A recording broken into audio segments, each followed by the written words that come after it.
Hello friends, હું મિતેશ રાજપૂત સ્વાગત કરું છું આપનું એમજીપીએસસી ના એપ્લિકેશનમાં.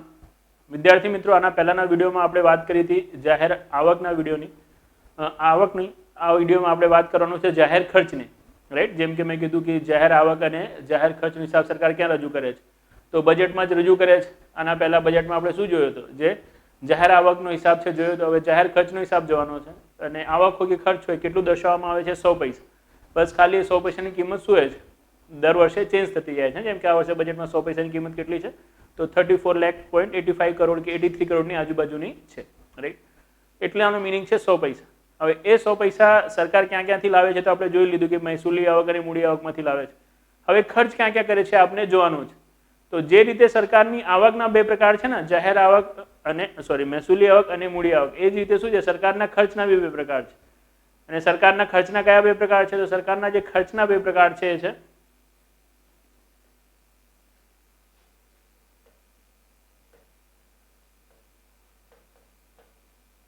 મૂડી ખર્ચ અને મહેસૂલી ખર્ચ.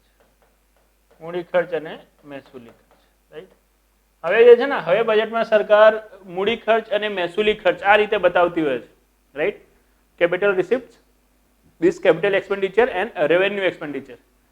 આના પહેલામાં લાઇકવાઇઝ 2015-16 થી આ લોકોએ શું કર્યું છે? ખર્ચને આ રીતે બતાવવાનું શરૂ કર્યું છે. એના પહેલાની વાત કરીએ 2014-15 સુધી, જ્યાં સુધી મોદી સરકાર નથી આવી ત્યાં સુધી ખર્ચને છે ને વિકાસશીલ ખર્ચ અને બિન વિકાસશીલ ખર્ચ તરીકે બતાવવામાં આવતું હતું. વિકાસશીલ ખર્ચ અને બિન વિકાસશીલ ખર્ચ. વિકાસશીલ ખર્ચ જેને કહેવાતું હતું પ્લાન્ટ એક્સપેન્ડિચર, યોજનાગત ખર્ચ, અને બિન વિકાસશીલ ખર્ચને કહેવાતું હતું ગેર યોજનાગત ખર્ચ, હે ના, નોન પ્લાન્ટ એક્સપેન્ડિચર, રાઈટ. આ તો શું થયું છે? નરેન્દ્ર મોદી સરકારના આવવા પછી મૂડી ખર્ચ અને મહેસૂલી ખર્ચ તરીકે બતાવવાનું શરૂઆત થયો છે.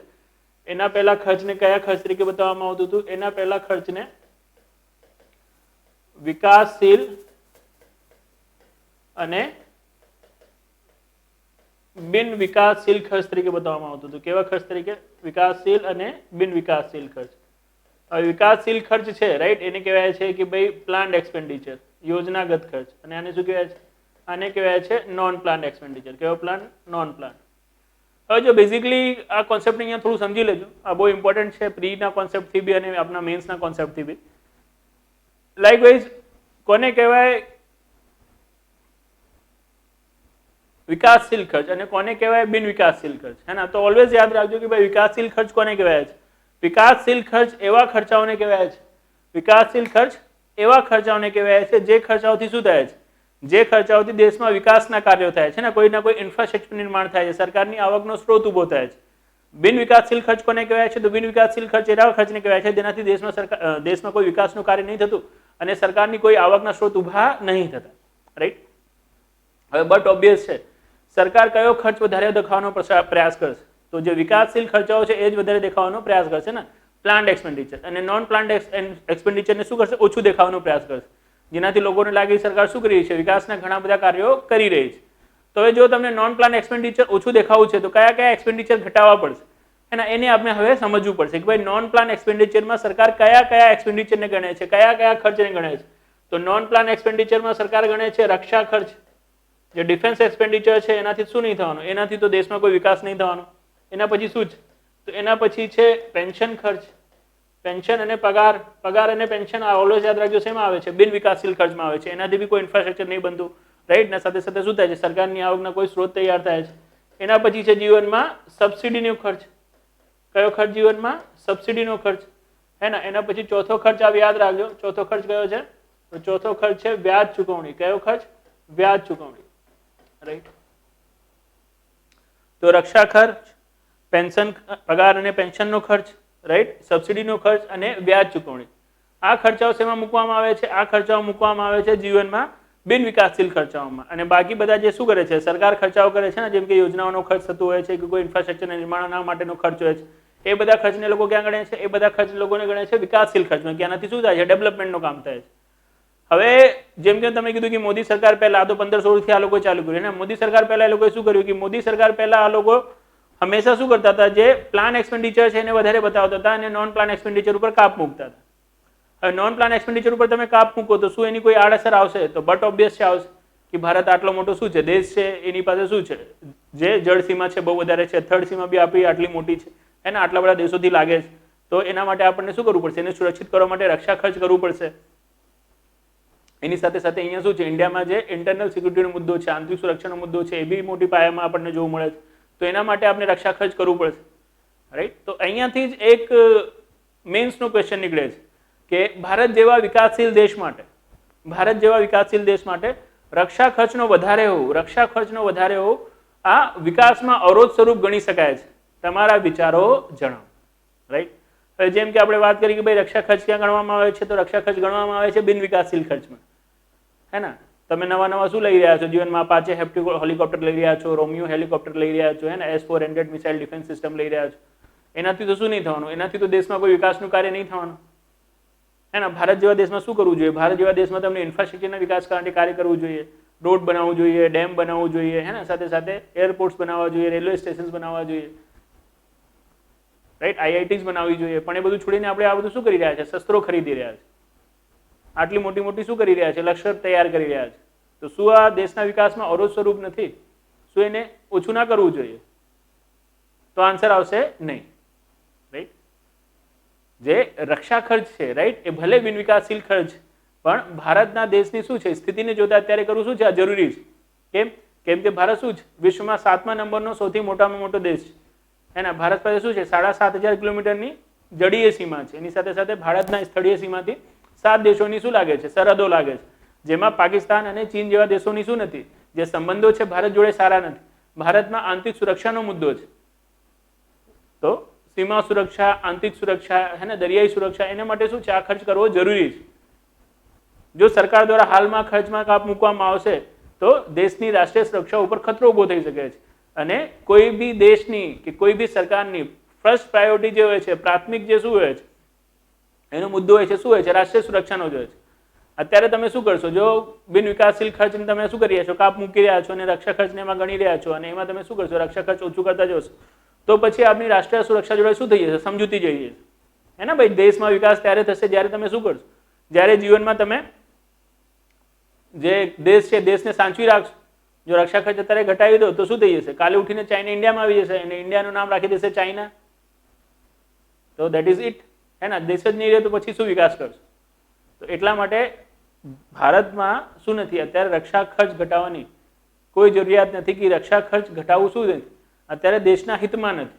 એના કારણે આપણે શું નથી ગણી શકતા? એને વિકાસમાં અવરોધ સ્વરૂપ નથી ગણી શકતા. ઓલવેઝ યાદ રાખજો, રાઈટ, કે શું નથી? વિકાસમાં અવરોધ સ્વરૂપ નથી રક્ષા ખર્ચનો ભારતમાં અતિશય વધારે હોય, અને આ રીતે શું કરી શકો છો? જસ્ટિફાઈ કરી શકો છો. અને એક્ઝામમાં આપણે શું કરવાનું છે? મેન્સમાં બસ ખાલી આ રીતે જસ્ટિફિકેશન શીખવાનું છે. જેટલી તમે જસ્ટિફિકેશન શીખતા જશો ને એટલું આપ શું કરશો? જે મેન્સ એક્ઝામ છે, મેન્સ એક્ઝામમાં તમે રાઇટિંગને સ્ટ્રોંગ કરતા જશો, રાઈટ.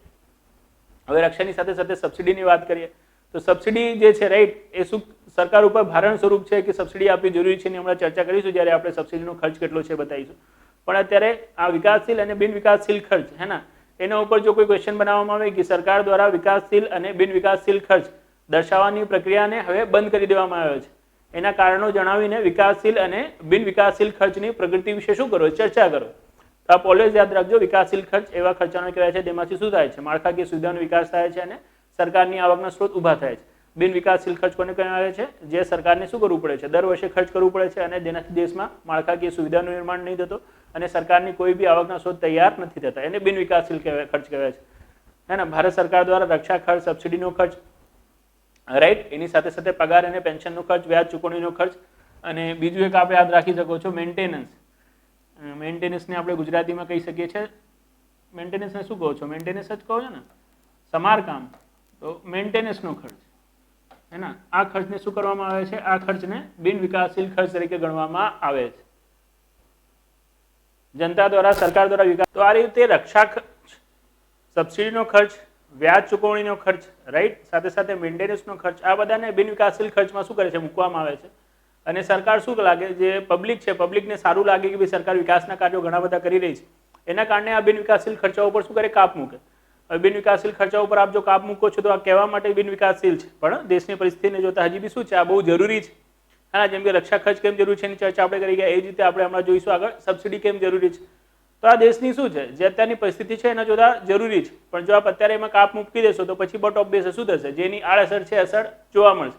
है ना, જેમ કે અત્યારે આપણે રક્ષા ખર્ચમાં જો કાપ મૂકી દીધું હતું સ્ટાર્ટિંગમાં કોંગ્રેસ સરકારે, તેના કારણે જો અત્યારે શું છે, ઇન્ડિયા પાસે જેટલા બી પ્લેન્સ છે બધા જૂના જ છે, MiG-21 જેવા પ્લેન છે, है ना, ઉડે છે નહીં તો નીચે આવીને આરામ કરે છે, રાઈટ, આ રીતનું છે. તો દેટ ઇઝ ધ થિંગ. એટલા માટે જ્યારે મોદી સરકાર આવી તો મોદી સરકારે કીધું કે ના ભાઈ આ રીતે નહીં ચાલે, આપ વિકાસશીલ ખર્ચને વધારે બતાવવા માટે બિન વિકાસશીલ ખર્ચમાં કાપ મૂકો છો, બિલકુલ ખોટું છે. કેમ કે આપ એવું દર્શાવવા માંગો છો કે વિકાસશીલ ખર્ચાઓ જે છે જરૂરી ખર્ચાઓ છે, અને જે બિન વિકાસશીલ ખર્ચાઓ છે એ ખર્ચાઓ બિનજરૂરી છે અને અમે કરી રહ્યા છે.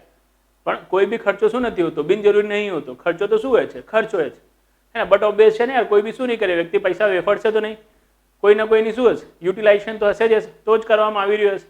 તો એટલા માટે જે તમે શું કરો છો, આ સેગ્રિગેશન કરો છો, વિકાસશીલ ખર્ચ અને બિન વિકાસશીલ ખર્ચ, આ શું છે, આ તદ્દન ખોટું છે. એના માટે હવે શું નહીં કરીશું, અમે ખર્ચને આ રીતે વિકાસશીલ ખર્ચ અને બિન વિકાસશીલ ખર્ચ તરીકે નહીં દર્શાવીશું. અમે કેવી રીતે દર્શાવીશું, તો સેમ જે રીતે આપણે શું કરીએ છીએ, આવકને દર્શાવીએ છીએ એ જ રીતે દર્શાવીશું. દેટ ઇઝ મૂડી આવક અને મહેસૂલી આવક. એ જ રીતે ખર્ચમાં બી અમે દર્શાવીશું મૂડી ખર્ચ અને મહેસૂલી ખર્ચ, હે ને, મતલબ જે એક્સપેન્ડિચર છે એ બી રેવન્યુ એક્સપેન્ડિચર અને કેપિટલ એક્સપેન્ડિચરમાં જ બતાવીશું.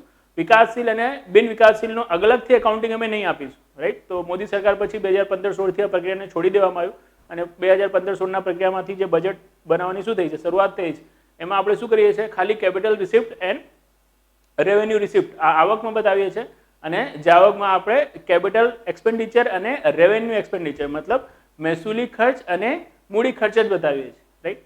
હવે શું હોય કે અલગ અલગ ડિપાર્ટમેન્ટનો અલગ અલગ મહેસૂલી ખર્ચ અને મૂડી ખર્ચ બનતું હોય. લાઇકવાઇઝ આપ આ રીતે સમજો, મહેસૂલી ખર્ચ મૂડી ખર્ચ કોને કહેવાય છે, જે રીતે આવકનું શું છે ડેફિનેશન છે સેમ ટુ સેમ છે. જે ખર્ચ શું થાય દર વર્ષે થાય, જે ખર્ચ શું થાય દર વર્ષે થાય, એને શું કહેવાય, એને મહેસૂલી ખર્ચ કહેવાય. જે ખર્ચ એક જ વખત થાય ને એને મૂડી ખર્ચ કહેવાય. જે ખર્ચ દર વર્ષે થાય, સાથે સાથે એનાથી કોઈ સંપત્તિનું નિર્માણ ના થાય, સરકારના આવકના સ્ત્રોતનું નિર્માણ ના થાય, એવા ખર્ચાઓને કહેવાય છે મૂડી ખર્ચ. અને એવા ખર્ચાઓ જે એક જ વખત થાય છે, હે ને, સંપત્તિનું નિર્માણ થાય છે અને સરકારની આવકના સ્ત્રોત બી શું થાય છે, સર્જિત થાય છે, એવા ખર્ચાઓને શું કહેવાય છે, તો એવા ખર્ચાઓને કહેવાય છે મૂડી ખર્ચ. અને પહેલાને શું કહેવાય છે, મહેસૂલી ખર્ચ, રાઈટ. તો માઇટ બી આઈ થિંક આ મહેસૂલી મૂડીમાં હું ઊંધું બોલી ગયો છું, તો ફરીથી સાંભળી લો, સોરી. કેમ કે આપણી આદત છે કેપિટલ એક્સપેન્ડિચર અને રેવન્યુ એક્સપેન્ડિચર કહેવાની. જે રીતે મેં તમને કીધું ને કે આવકનો છે એ જ રીતે શું છે, ખર્ચનો છે. જ્યાં બી મહેસૂલી વર્ડ આવે એનો મતલબ શું હોય છે, દર વર્ષે હોય છે. તો જે ખર્ચ દર વર્ષે થાય સાથે સાથે થતું જ રહેશે, એનાથી કોઈ આવક જનરેટ થશે નહીં, હે ને. તો સરકારની આવકના કોઈ સ્ત્રોતનું નિર્માણ ના થાય અને દેશમાં વિકાસના કાર્યો ના થાય, એવા બધા કાર્યોને આપણે શું કહીએ છીએ, એવા બધા ખર્ચાઓને આપણે શું કહીએ છીએ, મહેસૂલી ખર્ચ, હે ને. વન ટાઈપ ઓફ બિન વિકાસશીલ ખર્ચ જેવું છે. મૂડી ખર્ચ કોને કહેવાય છે, જે એક જ વખત ખર્ચ થાય, આવકનું નિર્માણ થાય અને સાથે સાથે શું થઈ જાય, જે ઇન્ફ્રાસ્ટ્રક્ચર છે, માળખાકીય સુવિધા છે, એનો બી વિકાસ થાય, તેવા ખર્ચાઓને કહેવાય છે મૂડી ખર્ચ, રાઈટ. તો જે રીતે આવકના બે પ્રકાર, મહેસૂલી આવક અને મૂડી આવક, એ રીતે ખર્ચના બી બે પ્રકાર, હે ને, મહેસૂલી ખર્ચ અને મૂડી ખર્ચ. બટ ખાસ આ યાદ રાખજો કે આવકમાં જે મહેસૂલી આવક છે ને એ સારી છે, પણ ખર્ચમાં જે મૂડી ખર્ચ છે ને એ સારો છે, રાઈટ. આ હંમેશા યાદ રાખજો, રાઈટ. મહેસૂલી આવક શું હોય છે, એ સારી આવક હોય છે. કેમ કે આપણે દર વર્ષે મળે છે, આપને ક્યારેક પાછી ચૂકવણી નહીં કરવી પડી અને આપના ઉપર કોઈ લાયબિલિટી નહીં સર્જાતી, કોઈ બાંહેધરી નહીં સર્જાતી, તો મહેસૂલી આવક સારી છે. પણ મહેસૂલી ખર્ચ જો આપ દર વર્ષે શું કરશો, વધારે કરશો, તો દર વર્ષે આપનું ખર્ચ વધારે રહેશે. સાથે સાથે એક ખર્ચથી શું નહીં મળવાનું, આપની કોઈ સંપત્તિનું નિર્માણ બી નહીં થવાનું, ના એક ખર્ચથી શું થવાનું છે, આપને કોઈ આવક જનરેટ થવાની છે. પણ જો આપ મૂડી ખર્ચ કરો છો, રાઈટ, તો આપ શું કરો છો, એક જ વખત ખર્ચ કરો છો, એનાથી આવકના સ્ત્રોતનો બી શું થાય છે, નિર્માણ થાય છે અને સંપત્તિનું નિર્માણ બી થાય છે, રાઈટ. તો મૂડી ખર્ચ શું છે, સારું છે, હે ને. લાઇકવાઇઝ આપ એસી ખરીદો છો, તો એસી ખરીદવા માટેનો જે ખર્ચ છે શું છે, મૂડી ખર્ચ, કેમ કે આપની સંપત્તિ બની. બટ હવે શું કરશો, આપ દર મહિને એસીનો બિલ ભરશો, તો એ જે બિલ ભરી રહ્યા છો ને આપ, એ શું છે, એનું મહેસૂલી ખર્ચ. એ જ રીતે સરકાર શું કરી રહી છે, પગાર પેન્શનના પૈસા આપી રહી છે, સબસિડીના પૈસા આપી રહી છે, રક્ષા ખર્ચ માટે બધા પૈસા આપી રહી છે, બધા શું છે, બધા મહેસૂલી ખર્ચ. બટ હવે રક્ષા ડિપાર્ટમેન્ટને જે બી શું મળે છે, બજેટ મળે છે, એમાં બટ ઓબ્વિયસ એમના જે શું છે, સિપાહીઓ છે, એમને પગાર આપવાની છે, પેન્શન આપવાની છે અને દર વર્ષે આપવાની છે, એ બધું તે મહેસૂલી ખર્ચમાં ગણશે. પણ જેટલું બી બજેટ મળી ગયું એ બધું શું નહીં કરી નાખે, લોકો મહેસૂલી ખર્ચ તો નહીં કરી નાખે. શું કરશે, સાધનો ખરીદીને લાવશે કે નહીં. આપ રાફેલ વિમાન લાવી રહ્યા છો જીવનમાં, હે ને, બીજા બી શું કરી રહ્યા છો, અપાચે છે, રોમિયો છે, એવા બધા હેલિકોપ્ટર ખરીદીને લાવી રહ્યા છો. એ બધા શું છે, એ બધા જે રક્ષા મંત્રાલય છે એનો મૂડી ખર્ચ. એ જ રીતે શું છે, ગ્રામીણ વિકાસ મંત્રાલય છે, તો ગ્રામીણ વિકાસ મંત્રાલય મનરેગા પરિયોજના ચલાવે છે. તો મનરેગા પરિયોજના હેઠળ શું થાય છે, જે મજૂરો છે, મજૂરોને જે પગાર બધું આપવામાં આવે છે, રાઈટ, એ બધું તો મહેસૂલી ખર્ચ છે એનું. બટ જે ઇન્ફ્રાસ્ટ્રક્ચરનું નિર્માણ થાય, જેમ કે રોડ છે, રોડ માટે જે મટીરિયલ ખર્ચ કર્યો છે એમને, રાઈટ, એ તો એક જ વખત ખર્ચ કર્યો છે, રાઈટ. અધરવાઇઝ જો જ્યારે પહેલી વખત બની રહ્યો છે તો મજૂરી ઉજૂરીનો ખર્ચ સાથે સાથે મટીરિયલનો ખર્ચ, એ બધું તો શું છે, મૂડી ખર્ચ, એક જ વખત થશે. બાર જે મેન્ટેનન્સ કરવાનું ખર્ચ થશે હવે દર વર્ષે શું થશે? મહેસૂલી ખર્ચ થશે. તો દરેક ડિપાર્ટમેન્ટને જે પૈસા મળ્યા છે એ પૈસાને લોકો શું કરે છે? મહેસૂલી ખર્ચ અને મૂડી ખર્ચ તરીકે ઉપયોગ કરે છે.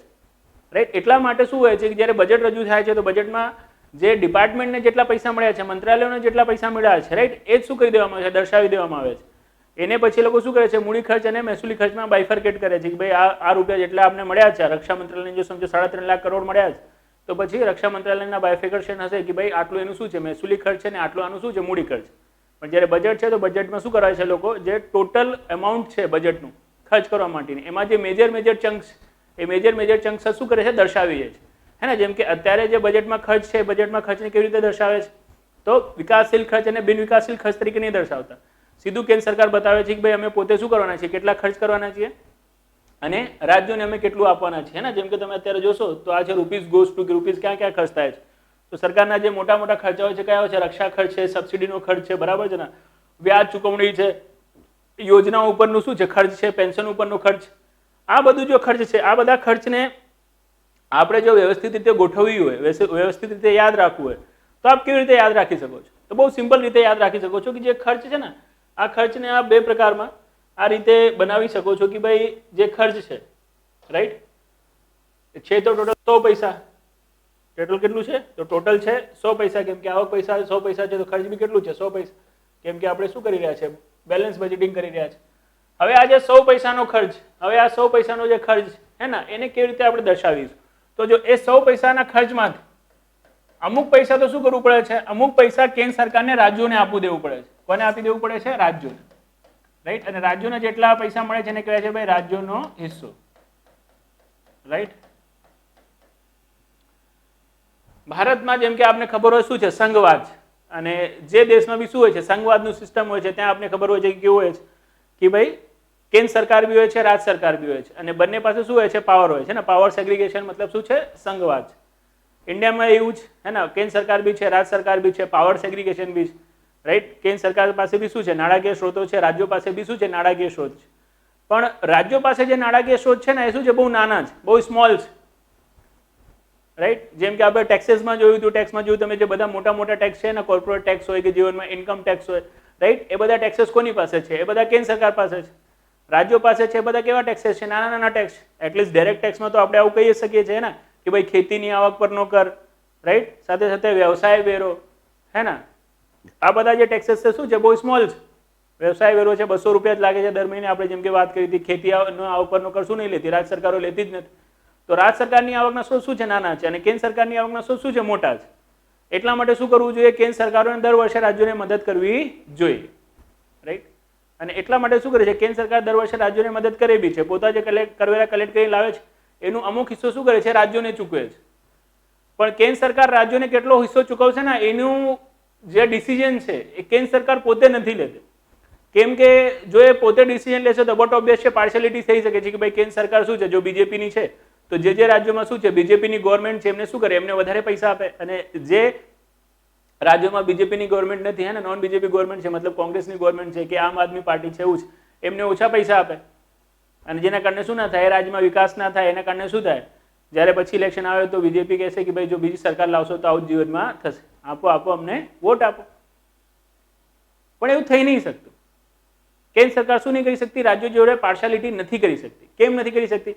કેમ કે કેન્દ્ર સરકાર રાજ્યોને કેટલી હેલ્પ કરશે, હે ને. કેન્દ્ર સરકાર જે કરવેરા કલેક્ટ કરીને લાવી રહી છે એ કરવેરામાંથી કેટલા ટકા હિસ્સો શું કરશે? રાજ્યોને પાછું આપશે. એના જ માટે શું હોય છે? એના જ માટે નાણાપંચ હોય છે, જે આપણા સિલેબસનો ભાગ બી છે. રાઈટ? આપ જોશો તો નાણાપંચ શું છે? આપણા સિલેબસનો ભાગ છે. કેન્દ્ર અને રાજ્યના નાણાકીય સંબંધો શું છે? આપણા સિલેબસનો ભાગ છે. તો આને આપણે બહુ ડિટેલમાં ચર્ચા કરીશું. તો જે નાણાપંચ છે, રાઈટ, એ મૂકવામાં આવે છે આર્ટિકલ 228 થી. આપને ખબર છે આર્ટિકલ 280 થી. એમાં એક અધ્યક્ષ હોય છે, બીજા 4 સદસ્યો હોય છે. આ રીતે ટોટલ શું હોય છે? 5 મેમ્બર્સ હોય છે નાણાપંચમાં.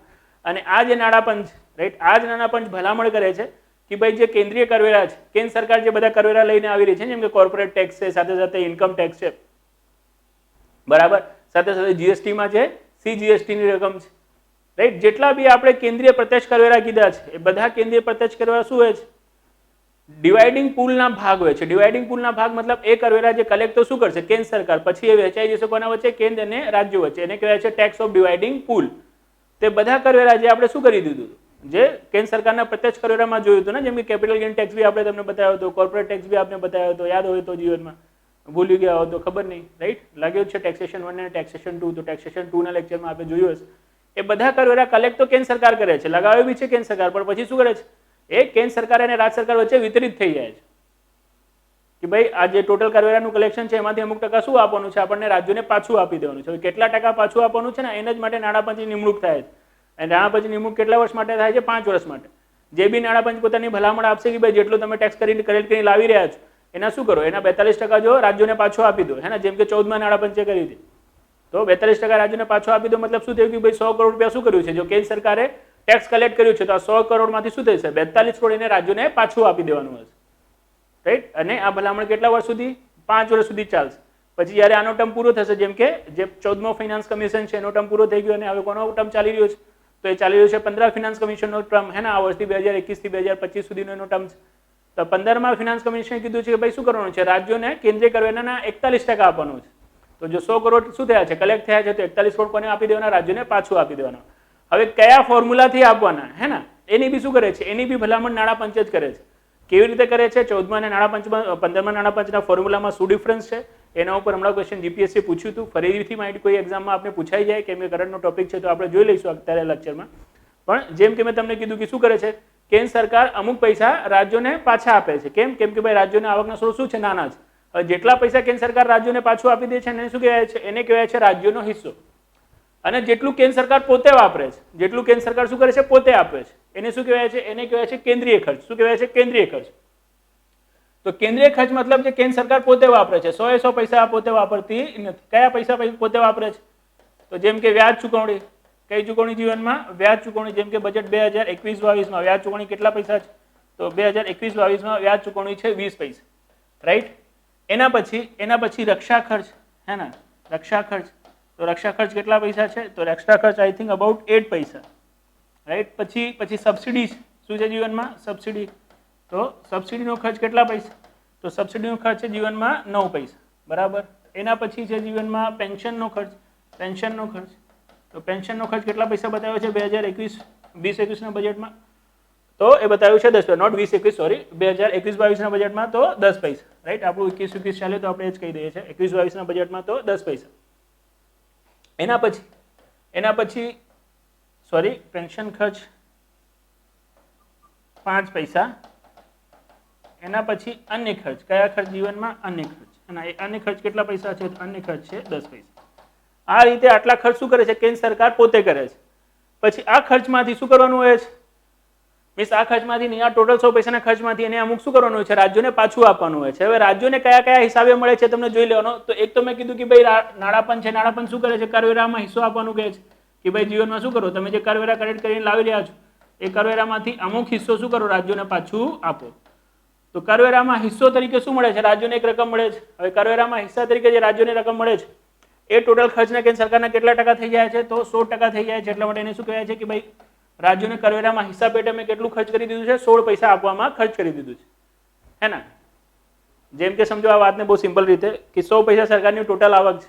હવે 100 પૈસા જે સરકારની ટોટલ આવક છે ને, તો બટ ઓબ્વિયસ છે આ 100 પૈસા શું નથી? કરવેરા નથી. કેમ કે કેન્દ્ર સરકારની આવકમાં જ્યારે આપણે આવકના સ્ત્રોતો જોયા હતા તેમાં મહેસૂલી સ્ત્રોત બી છે, સાથે સાથે શું છે? મૂડી આવકનો બી સ્ત્રોત છે. અને કરવેરા શું છે? મહેસૂલી આવકના સ્ત્રોતનો એક ભાગ છે, હે ને? મહેસૂલી આવકમાં બી શું હતું? કરવેરા આવક અને બિન કરવેરા આવક છે કે નહીં? તો મહેસૂલી આવક બી શું નથી? આખું આખું એ નથી કે જેનું શું કરી દે, જે નાણાપંચ કહી દે કે ભાઈ આમાંથી અમુક ટકા શું કરી દો? રાજ્યોને પાછા આપી દો. રાજ્યોને શેમાંથી હિસ્સો પાછો આપવાનું કહે છે? ખાલી કરવેરાની આવકમાંથી. ટોટલ આવક 100 પૈસા છે. 15માં નાણાપંચે શું કીધું છે કે ભાઈ તમે કરવેરાના શું કરો? 41% રાજ્યોને પાછું આપો. એટલા માટે શું નહીં આવે? રાજ્યોનો હિસ્સો કરવેરામાં 41 પૈસા નહીં આવી જાય.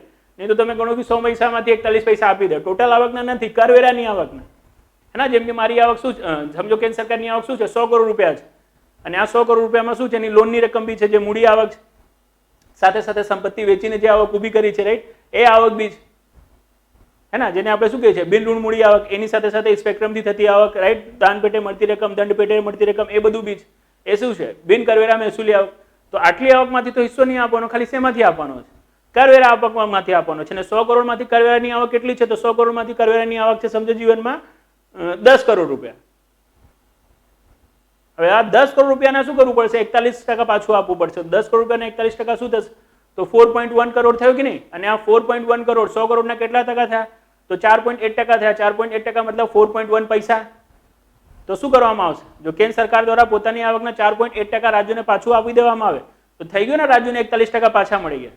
તો આ રીતનું જ કે ભાઈ કેન્દ્ર સરકાર શું કરવાની છે? રાજ્યોને કરવેરાની આવકના 41% પાછા આપવાની છે. પણ એ કરવેરાની આવકના 41% કેન્દ્ર સરકારની કુલ આવકના કેટલા ટકા થાય છે? તો 16% થાય છે. એટલા માટે આપણે અહીંયા શું લખીએ છીએ? 16 પૈસા લખીએ છીએ. ડન? તો ડન. ઓકે. પછી કેન્દ્રની યોજનાનો ખર્ચ. કોનો ખર્ચ? તો કેન્દ્રની યોજનાનો ખર્ચ that is of 9 પૈસા. એના પછી નાણાં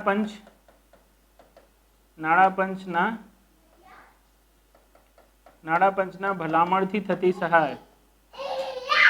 નાણાં પંચના ભલામણથી થતી સહાય હે ને. અને આ નાણાં પંચના ભલામણથી થતી સહાય કરતા કરતા રાઈટ કેટલા પૈસા ખર્ચ થઈ જાય છે? તો જીવનમાં 10 પૈસા. કેટલા પૈસા જીવનમાં? 10 પૈસા. રાઈટ.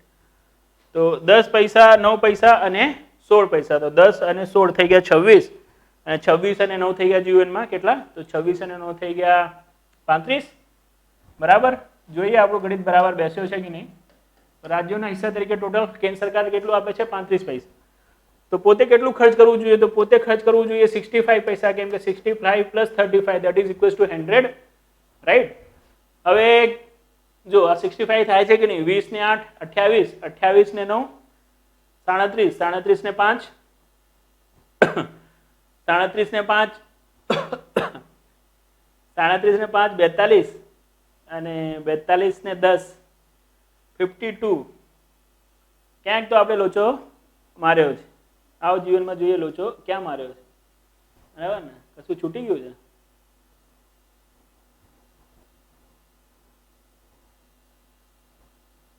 બધું લખ્યું તો છે યાર. અચ્છા, એક વસ્તુ છૂટી ગઈ છે. કેન્દ્રીય યોજનાનો ખર્ચ. કોનો ખર્ચ? કેન્દ્રીય યોજનાનો ખર્ચ. અને આ કેન્દ્રીય યોજનાનો ખર્ચ કેટલું? તો કેટલું ઘટતું હતું આપણું? જોઈ જ લઈએ ને સીધું. કેન્દ્રીય યોજનાનો ખર્ચ 13 પૈસા. કેટલા પૈસા જીવનમાં? 13 પૈસા.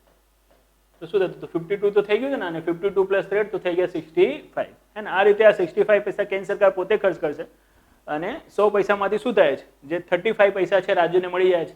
કયા હિસાબથી મળે છે? 3 હિસાબથી. એક તો કરવેરામાં હિસ્સો, જેની ભલામણ શું કરે છે? નાણાં પંચ મળે છે. કેન્દ્રની યોજનાનો ખર્ચ પેટે તરીકે એક ખર્ચ મળે છે. અને સાથે સાથે રાજ્યોને નાણાં પંચના ભલામણથી એક અલગ સહાય મળે છે. રાઈટ. એ શું છે એની ચર્ચા આપણે કરીશું. આ થોડું ડિફિકલ્ટ પોર્શન છે, જેને સમજવું શું છે બહુ જરૂરી છે. જે સમજવામાં આપણે શું કરવું પડશે? થોડું પ્રેશર મગજમાં અપ્લાય કરવું પડશે. બટ આ જે બધા ખર્ચાઓ આપણે બતાવ્યા છે, આ બધા ખર્ચાઓ શું છે? આ બધા ખર્ચાઓ બહુ સિમ્પલ છે. આપ આરામથી શું કરી શકો છો? આને સમજી શકો છો ને. જેમ કે વ્યાજ ચૂકવણી આપ સમજો છો. સરકારે શું કરી છે? આટલી બધી લોન લીધી છે. આપણે આવકમાં બી બતાવ્યા કે સરકાર શું કરે છે? આવકમાં ઋણ આવકને બી ગણી લે છે. અને ઋણ આવક શું છે? બટ ઓબ્વિયસલી આપણે એવી આવક હોય છે જે પાછી આપવી પડે છે ઇન્ટરેસ્ટની સાથે. અને ઇન્ટરેસ્ટની સાથે શું કરશો? જો આપ પાછી આપશો તો આપનો ખર્ચમાં આવશે. તો એ ખર્ચ આપનું શું થઈ રહ્યું છે? બહુ વધી રહ્યો છે. 20 પૈસા જેટલો શું છે આપનો વ્યાજ ચૂકવણીનો ખર્ચ. કેન્દ્ર સરકાર દ્વારા રાજ્યોને જે હિસ્સો આપવામાં આવે છે, હે ને, સ્ટેટને જે શેર આપવામાં આવે છે, રાજ્યોને જે હિસ્સો આપવામાં આવે છે, એ ખર્ચને આપ છોડી દો ને તો કેન્દ્ર સરકારનો સૌથી મોટો ખર્ચ કયો છે? તો કેન્દ્ર સરકારનો સૌથી મોટો ખર્ચ જે પોતે કરે છે કયો છે? તો એ વ્યાજ ચૂકવણી જ. શું છે જીવનમાં? વ્યાજ ચૂકવણી 20 પૈસા. હવે આ જે વ્યાજ ચૂકવણીનો ખર્ચ છે ને, એક પ્રકાર કેવા ખર્ચ? તો આ વ્યાજ ચૂકવણીનો ખર્ચ એક પ્રકારનો બિન વિકાસશીલ ખર્ચ. આ વ્યાજ ચૂકવણીનો ખર્ચ એક પ્રકારનો શું છે? મહેસૂલી ખર્ચ. આપ દર વર્ષે કરી રહ્યા છો. સાથે સાથે શું નહીં થઈ રહ્યું? આનાથી દેશમાં કોઈ વિકાસ થઈ રહ્યો નથી. અને સરકારની આવકના કોઈ સ્ત્રોત શું નહીં થઈ રહ્યા? ઊભા થઈ રહ્યા નથી. તો આ નેગેટિવ ખર્ચ છે. તો શું આ ઓછું ના થવું જોઈએ? આ 0 પૈસા ના હોવું જોઈએ. અને લાઇકવાઇઝ આપને એક્ઝામમાં ક્વેશ્ચન આવી જાય કે ભારત જેવા વિકાસશીલ દેશ માટે વ્યાજ ચૂકવણી જેવા ખર્ચનું વધારે હોવું આ દેશના વિકાસમાં અવરોધ સ્વરૂપ છે. તમારા વિચારો જણાવો. રાઈટ. તો એકદમથી ઉત્સાહિત થઈને હા બરાબર મને આવડતું હતું અને હવે તો ઠોકી જ દઈશ, આ રીતે લખી નહીં દેવાનું. હા દેશના વિકાસમાં અવરોધ સ્વરૂપ છે. આટલું મોટું વ્યાજ ચૂકવણી કરશો તો વ્યાજ ચૂકવણીના પૈસા તો દેશથી બહાર નીકળી જાય છે. અને આ વ્યાજ ચૂકવવા માટે કેન્દ્ર સરકાર શું કરે છે? અમારા ઉપર કરવેરાનો બોજો લાદે છે. તો અમે કિતાબનો બોજો લઈએ કે કરવેરાનો બોજો લઈએ? હાય કેન્દ્ર સરકાર, હાય રૂપાણી સરકાર. આ રીતે નહીં કરવાનું. બહુ સિમ્પલી આપને વિચારો. ઇકોનોમિક્સના ટર્મમાં વિચારવાનું. જો ક્યારેક બી આપને એક્ઝામમાં છે ને એ લોકો ખર્ચથી શું કરી શકે છે, ગૂંચવાવી શકે છે થોડુંક એક્ઝામમાં, રાઈટ. આપનું શું રાખો, કોન્સેપ્ટ એકદમ ક્લિયર રાખો, અને ખાલી આ ખર્ચમાં નહીં, ઘણા બધા ક્વેશ્ચનમાં શું લાગશે આપણે, આ કોન્સેપ્ટ કામ લાગશે, એસેમાં બી આ કોન્સેપ્ટ આપણે શું લાગશે, કામ લાગશે. આ કોન્સેપ્ટ શું છે, જેમ કે આપણે ખાદ્યમાં બી શું છે, FRBM એક્ટ આ બધા બતાવ્યા તમને, અને FRBM એક્ટમાં આપણે બતાવ્યું કે ભાઈ કેન્દ્ર સરકાર કહે છે કે શું કરી લઈશું અમે, જે મહેસૂલી ખાદ્ય છે, શું છે, મહેસૂલી ખાદ્ય છે, એને શૂન્ય કરી લઈશું. શું કરી લઈશું, શૂન્ય કરી લઈશું, 0% કરી લઈશું, બરાબર, 0% ઓફ GDP કરી લઈશું 2009 સુધી. જ્યારે પહેલી વખત શું થયો હતો, FRBM એક્ટ લાગુ થયો હતો, અને પહેલા ટાર્ગેટ એના હતા. પછી તો આપણે ખબર છે આ ટાર્ગેટ આજ સુધી અચીવ નહીં થયો, બાર અમેન્ડમેન્ટ થતો ગયો છે, અને જીવનમાં થતો ગયો છે. FRBM એક્ટમાં આપણે તમને બતાવ્યો છે, હે ને, કરંટના લેક્ચરમાં છે, એ આપ જોઈ લેજો. અને શું કીધું હતું, જે રાજકોષીય ખાધ છે, કઈ ખાધ છે, રાજકોષીય ખાધ. આ રાજકોષીય ખાધને 0% કહેવાનું નતું કીધું, હે ને. રાજકોષીય ખાધને કેટલા ટકા કીધું હતું કે ભાઈ 3%. 2009 સુધી શું લઈ આવીશું, 3% સુધી લઈ આવીશું. તો રાજકોષીય ખાધને 0% લાવવાનું કેમ નથી કીધું, હે ને. અહીંયાથી 2-3 ક્વેશ્ચન નીકળી શકે છે, આપ આરામથી સાંભળી લો, હે ને. આપ જોઈશો ને તો આપની જે મેન્સ છે, મેન્સમાં ક્વેશ્ચન બનતું હોય છે, ઇકોનોમિક્સમાં બી છે, વાણિજ્ય સંચાલનમાં બી છે, રાઈટ. ખાદ્ય અને સહાય. ભારત જેવા વિકાસશીલ દેશમાં રાજકોષીય ખાદ્યનું શૂન્ય હોવું આ હાલની પરિસ્થિતિમાં નિરાશાજનક થઈ શકે છે. તમારા વિચારો જણાવો કે ભારત જેવા દેશમાં રાજકોષીય ખાદ્યનું વધવું આ દેશના વિકાસમાં શું છે, અવરોધ સ્વરૂપ છે. તમારા વિચારો જણાવો. હવે જો જ્યારે તમારા વિચારો જણાવવાનું કહે ને, તો इसने સ્ટેટમેન્ટ કશું બી આપ્યું હોય, કોઈ બી સ્ટેટમેન્ટ આપ્યું હોય, હે ને, રાજકોષીય ખાદ્ય વધારે હોવું જોઈએ એના સપોર્ટમાં આપ્યું હોય, કે રાજકોષીય ખાદ્ય જો વધારે છે તો નેગેટિવ છે, એ હિસાબે આપ્યું હોય. આપ એ સ્ટેટમેન્ટના અગેન્સ્ટમાં જશો કે એ સ્ટેટમેન્ટના સપોર્ટમાં જશો, એ ડિપેન્ડ કરે છે કે આપ રાજકોષીય ખાદ્ય છે એના કોન્સેપ્ટને સમજો છો કે નથી સમજતા. આ વિકાસશીલ દેશ અને વિકસિત દેશના કોન્સેપ્ટને સમજો છો કે નથી સમજતા.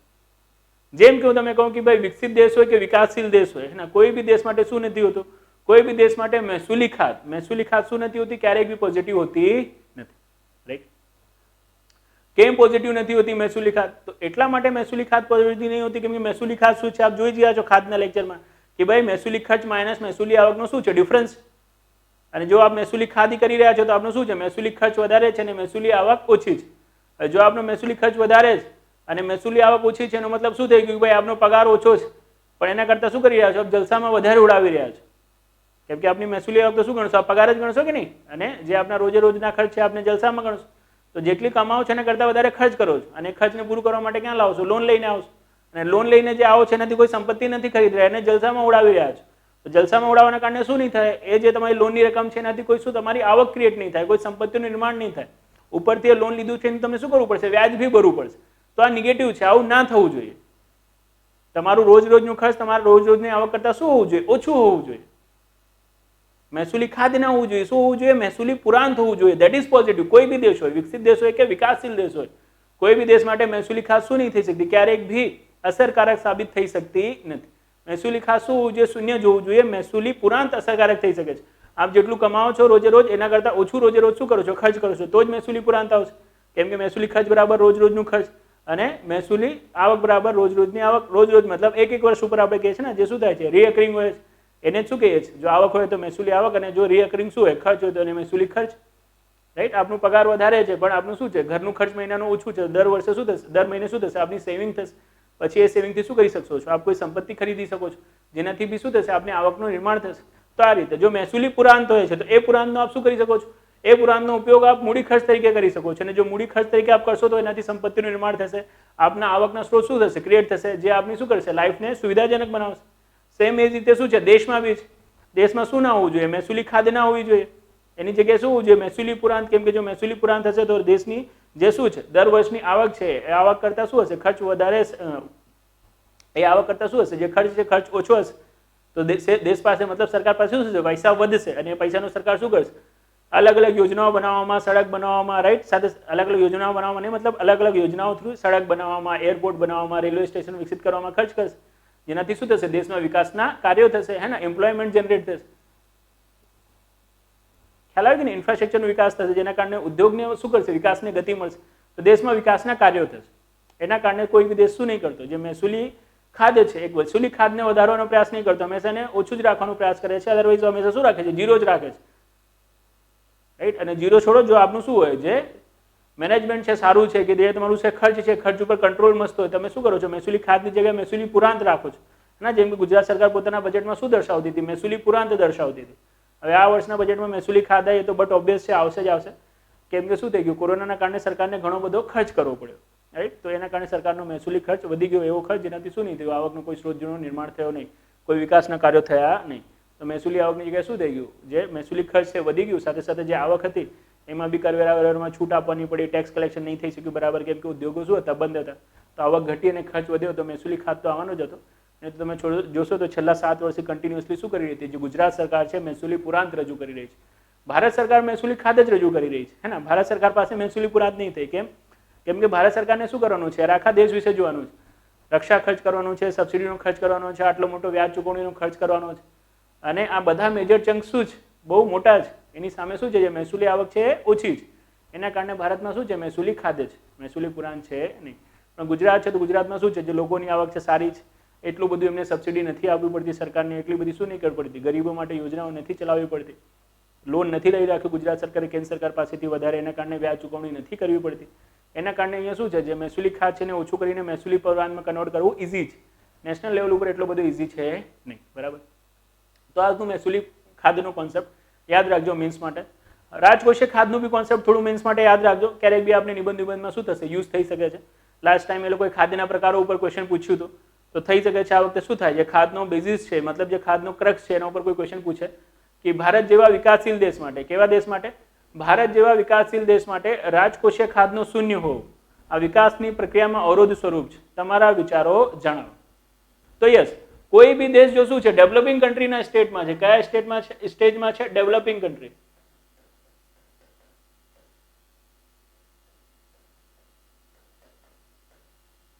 કોઈ બી દેશ જો વિકાસની પ્રક્રિયામાં વિકાસશીલ અવસ્થામાં છે, તો વિકાસશીલ અવસ્થામાં દેશની સ્થિતિ શું હોય છે કે ત્યાં ઇન્ફ્રાસ્ટ્રક્ચરનો વિકાસ થઈ રહ્યો હોય છે, હે ને. અને ઇન્ફ્રાસ્ટ્રક્ચરનો વિકાસ થવાના કારણે સંપત્તિનો જે મૂલ્ય છે, મૂલ્ય વધતું જાય છે, ઇન્ફ્લેશન રેટ શું હોય છે, વધારે હોય છે. તો જો આપ આજે ઇન્વેસ્ટમેન્ટ કરીને શું કરો છો, ઇન્ફ્રાસ્ટ્રક્ચરનો વિકાસ કરો છો, તો એની કિંમત શું હશે, ફ્યુચરમાં જે તમે લોન લઈને ઇન્ફ્રાસ્ટ્રક્ચરનો વિકાસ કર્યો છે એના કરતાં વધારે થશે, તો આપને બેનિફિટ આપશે. આને આપ લેમેન લેંગ્વેજમાં મતલબ સામાન્ય ભાષામાં આ રીતે સમજી શકો છો. લાઇકવાઇઝ આજથી 20 વર્ષ પહેલા કોઈ વ્યક્તિ ગાંધીનગર ગયો હતો અને એ વ્યક્તિની આવક શું હતી, ત્યારે ભલે ઓછી હતી પણ એને હિંમત કરીને શું કરી લીધું, લોન લઈ લીધું. અને લોન લઈને શું કરી લીધું, ગાંધીનગરમાં કોઈ એક મકાન લઈ લીધું. હવે ગાંધીનગરમાં એને મકાન લઈ લીધું તો બટ ઓબ્વિયસલી લોન લઈ લીધું છે, એના ઉપર વ્યાજ ભરવું પડશે. પણ 20 વર્ષ પછી જ્યારે આ એસેસ કરશે પોતાના ઇન્વેસ્ટમેન્ટને, તો એને ખબર પડશે કે ઓ માય ગોડ, 20 વર્ષ પહેલા મેં જે શું લીધી હતી, 5 લાખ રૂપિયાનો લોન લઈને મકાન લીધો હતો, એ મકાનની કિંમત આજે 1.5 કરોડ રૂપિયા છે. અને એ 5 લાખ રૂપિયાની લોન ઉપર મને વ્યાજ તો શું પડ્યું, ભરવું પડ્યું છે, 3 જ લાખ રૂપિયાનો ભરવું પડ્યો છે. તો 3 લાખ રૂપિયાનો તમે વ્યાજની આવક શું કરી, વ્યાજ ચૂકવણી નો કરી, પણ એ 3 લાખની વ્યાજ ચૂકવણી તમે શું કરી નાખ્યો, સામે 1 કરોડ 45 લાખનો બેનિફિટ કરાવી આપ્યો. તો એ વખતે શું હતું, એનું લોન લેવું વ્યાજબી હતું કે નહીં, બટ ઓબ્વિયસ છે વ્યાજબી હતું, ભલે એને શું કરવું પડે, વ્યાજ ચૂકવણી કરવી પડે. હવે જો તમે શું કરો છો, તમારા આવક કરતા વધારે ખર્ચ કરો છો, તો જ શું થાય છે, તો જ રાજકોષીય ખાધ થાય છે. એ ખાધના શું કરી ગયા છે, ચેપ્ટરમાં આપણે ચર્ચા કરી ગયા છે કે ભાઈ આપની શું છે, જે આવક છે ઓછી છે પણ આપણું ખર્ચ શું છે, વધારે છે, અને ખર્ચને પૂરું કરવા માટે આપણે શું લઈ રહ્યા છે, લોન લઈ રહ્યા છે. તો જેટલું લોન આપણે લઈએ છીએ એને આપણે શું કહીએ છીએ, રાજકોષીય ખાધ. તો કેન્દ્ર સરકાર રાજકોષીય ખાધ રાખી રહી છે, મતલબ કેન્દ્ર સરકાર શું કરી રહી છે, પોતાની આવક કરતા વધારે ખર્ચ કરી રહી છે. અને એ વધારે ખર્ચ કરવા માટે કેન્દ્ર સરકાર શું લાવે છે, લોન લાવે છે. તો ભારત સરકાર માટે અત્યારે લોન લેવું હિતાવત છે કે નહીં, તો યસ હિતાવત છે. ક્યાં સુધી, ત્યાં સુધી હિતાવત છે જ્યાં સુધી આ શું કરે છે, આ જે લોન છે લોનનો ઉપયોગ કરે છે ઇન્ફ્રાસ્ટ્રક્ચરના વિકાસ માટે, માળખાકીય સુવિધાના વિકાસ માટે. કેમ કે જો ઇન્ફ્રાસ્ટ્રક્ચર વિકાસ કરશે, માળખાકીય સુવિધાનો વિકાસ કરશે, તો એનાથી શું થશે, સરકારને આવકના સ્ત્રોત જનરેટ થશે, હે ને. એનાથી ઉદ્યોગ ધંધાઓને શું મળશે, ગતિ મળશે. જેનાથી શું થશે, જે કરવેરાનો આધાર છે, કરવેરાનો આધાર વધશે સરકારનો. સાથે સાથે જે દેશની જીડીપી છે, દેશની જીડીપી વધશે. એ વિકાસની પ્રક્રિયામાં શું આપશે, આપને સહયોગ આપશે. નો ડાઉટ આપણે વ્યાજ ચૂકવણી કરવી પડશે, પણ એ વ્યાજ ચૂકવણી કરતા શું છે, જે એનો ઇન્વેસ્ટમેન્ટ છે, ઇન્વેસ્ટમેન્ટની વેલ્યુ શું હશે, ઘણી બધી વધી ગઈ હશે. એના કારણે શું છે, રાજકોષીય ખાધ રાખવી જરૂરી છે. કેમ કે રાજકોષીય ખાધ રાખી રહ્યા છો આપ તો શું કરી રહ્યા છો, જે લોન છે લોન લાવીને ખર્ચ કરી રહ્યા છો, પણ લોન લાવીને ખર્ચ કેવું હોવું જોઈએ, મૂડી ખર્ચ તરીકે જ હોવું જોઈએ, મહેસૂલી ખર્ચ તરીકે ના હોવું જોઈએ. અને જો આપ મહેસૂલી ખર્ચ તરીકે કરી દેશો તો બટ ઓબ્વિયસલી શું થશે, એ રાજકોષીય ખાધ દેશના વિકાસમાં સહાય સ્વરૂપે શું થશે, એની સામે શું થશે, વિકાસમાં અવરોધ સ્વરૂપ થવા લાગશે. है ना. લાઇકવાઇઝ આપ આ રીતે વિચાર કરો કે જેમ કે અત્યારે દેશમાં શું છે કે FRBM એક્ટ આપણે કેમ લાયા, આપણી રાજકોષીય ખાધ શું હતી, બહુ વધારે હતી. તો તમે કહેશો કે સર રાજકોષીય ખાધનું વધુ તો સારું છે વિકાસશીલ દેશ માટે, અને ભારત શું છે એક વિકાસશીલ દેશ છે, તો રાજકોષીય ખાધ હતું તો વધારે હતું તો સારું જ હતું ને. દેશમાં વિકાસની પ્રક્રિયાઓ થઈ રહી હતી, લોન લાવીને સરકાર ઇન્વેસ્ટ કરી રહી હતી. તો એવું નહોતું. કેવું નહોતું? એવું નહોતું. સરકાર જે લોન લઈને આવે લોનનો મૂડી ખર્ચ ના કરે, એનું મહેસૂલી ખર્ચ કરે. મહેસૂલી ખર્ચ કરે મતલબ સબસિડી આપવામાં બધું ખર્ચ કરી નાખે, એના પેન્શન વેન્શન આપવામાં, અલગ અલગ યોજનાઓ હેઠળ સહાય કરવામાં બધું ખર્ચ નાખે. કિલો ફ્રીમાં શું લઈ લો, ઘઉં લઈ લો, ચાવલ લઈ લો, જીવનમાં હો બધા લોકો 5-5 હજાર રૂપિયા લઈ લો જીવનમાં. આ રીતે હવે આ રીતે જો તમે શું કરો છો, લોન લઈને ખર્ચ કરો છો, તે બધું શું છે મહેસૂલી ખર્ચ. એનાથી તો શું નહીં થયું, કોઈ માળખાકીય સુવિધાનો કાર્ય નહીં થયો, કોઈ સંપત્તિનું નિર્માણ નહીં થયું, તો આપની કોઈ આવકના સ્ત્રોત નહીં જનરેટ થઈ રહ્યા, આના દેશમાં વિકાસનું કાર્ય થઈ રહ્યું છે. ઉપરથી વ્યાજ ચૂકવણીનું શું થઈ રહ્યું છે, બોજો વધી રહ્યો છે. તો એ દેશના વિકાસ માટે અવરોધ સ્વરૂપ છે. જો આપ ઋણ લઈને શું કરો છો, એનો મહેસૂલી ખર્ચ તરીકે ઉપયોગ કરો છો. અને ઇન્ડિયામાં અત્યારે શું થઈ રહ્યું છે, આ જ પ્રોબ્લેમ હતી, અત્યારે બી આ જ પ્રોબ્લેમ છે. જે લોન લઈને આપણે આવીએ છીએ, જે ઋણ લઈને આપણે આવીએ છીએ, ઋણનો ઉપયોગ વધારે આપણે ક્યાં કહીએ છીએ, તો એ ઋણનો વધારે ઉપયોગ આપણે મહેસૂલી ખર્ચ તરીકે કરીએ છીએ, હે ને. બટ ઓબ્વિયસ છે યાર, તમારી મહેસૂલી ખાધી ક્યારે હશે, તમારી મહેસૂલી ખાધી ત્યારે જ હશે જ્યારે તમારું મહેસૂલી આવક કરતાં મહેસૂલી ખર્ચ વધારે હશે. હવે જો મહેસૂલી ખર્ચ તમારું વધારે છે અને મહેસૂલી આવક એને પૂરું નથી કરી શકતી, તો ક્યાંક ને ક્યાંક આપણે શું કરવું પડશે, જે આપણી મૂડી આવક છે, મૂડી આવકનો ઉપયોગ ક્યાં કરવું પડશે, મહેસૂલી ખર્ચ તરીકે કરવું પડશે, છે કે નહીં. અને આ મૂડી આવકમાં ઋણ ગણો છો, તો જે ઋણ લઈને આપ લાવી રહ્યા છો એ શું કરી રહ્યા છો, મહેસૂલી ખર્ચ તરીકે કરી રહ્યા છો. કેમ કે મહેસૂલી આવક મહેસૂલી ખર્ચ માટે પૂરતું છે નહીં, એના કરતાં વધારે છે આપનું મહેસૂલી ખર્ચ, તો જ આપનું મહેસૂલી ખાધ આવશે. તો ઋણનો અત્યારે સરકાર શું કરી રહી છે, મહેસૂલી ખર્ચ તરીકે ઉપયોગ કરી રહી છે. એના કારણે દેશમાં શું છે, વિકાસની પ્રક્રિયામાં અવરોધ સ્વરૂપ છે. એના કારણે સરકારને શું કરવું જોઈએ, જે પોતાના ખર્ચાઓ છે, ખર્ચાઓને નિયંત્રિત કરવા જોઈએ. ખાસ કરીને કયા ખર્ચાઓને, મહેસૂલી ખર્ચાઓને. અને એ મહેસૂલી ખર્ચને નિયંત્રિત કરીને સરકારને ઋણ લીધેલી આવકનો ઉપયોગ મૂડી ખર્ચ તરીકે કરવું જોઈએ. તો શું થઈ શકે છે, તો જ રાજકોષીય ખાધ દેશની વિકાસની પ્રક્રિયામાં સહયોગ સ્વરૂપ થઈ શકે છે. રાઈટ. તો હોપ સો હવે આપ મહેસૂલી ખાધ અને રાજકોષીય ખાધના કોન્સેપ્ટને સમજી ગયા હશો. રાજકોષીય ખાધ શું હોય છે, જે વિકાસશીલ દેશ હોય છે, વિકાસશીલ દેશમાં વિકાસની પ્રક્રિયામાં સહાય સ્વરૂપ હોય છે. એટલા માટે શું છે, અસરકારક છે દેશના વિકાસમાં. બટ ત્યારે જ અસરકારક છે જ્યારે રાજકોષીય ખાધ, રાઈટ, જે તમે કરી છે ને કરવા માટે જે તમે લોન લીધી છે, જે ઋણ લીધું છે, ઋણનો ઉપયોગ તમે શું કર્યો હોય, મૂડી ખર્ચ તરીકે કર્યો હોય. જો તમે જે ઋણ લઈને આવ્યા છો એનો ઉપયોગ જે તમે શું કરી નાખ્યો છે, મહેસૂલી ખર્ચ તરીકે કરી નાખ્યો છે, તો પછી દેશના વિકાસમાં શું થઈ જાય છે, અવરોધ સ્વરૂપ થઈ જાય છે.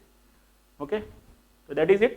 આ હતું આપનું કે ભાઈ સરકારને શું કરવું જોઈએ, જે રાજકોષીય ખાધ છે, મહેસૂલી ખાધ છે, એ કરવી જોઈએ કે ના કરવી જોઈએ, એનાથી ઉપર ક્વેશ્ચન બની શકે છે. બીજું ક્વેશ્ચન જે આપણે જે ખર્ચ જોયા છે, અને જેમ કે તમને કીધું કે ભાઈ જો સરકારને શું કરવું છે, રાજકોષીય ખાધને ઓછી કરવી છે, રાઈટ, તો પોતાના ખર્ચાઓ ઘટાડવા પડશે. અને ખર્ચાઓમાં જે મેજર ખર્ચાઓ છે ઘટાડવા પડશે. તો મેજર ખર્ચાઓમાં એક શું છે, એક મેજર ખર્ચો સબસિડીનો ખર્ચ, અને સબસિડી એક મહેસૂલી ખર્ચ છે. અને મહેસૂલી ખર્ચ જો ઘટાડો તો આપ શું હોય છે, દેશના વિકાસમાં સહયોગ સ્વરૂપ હોય છે.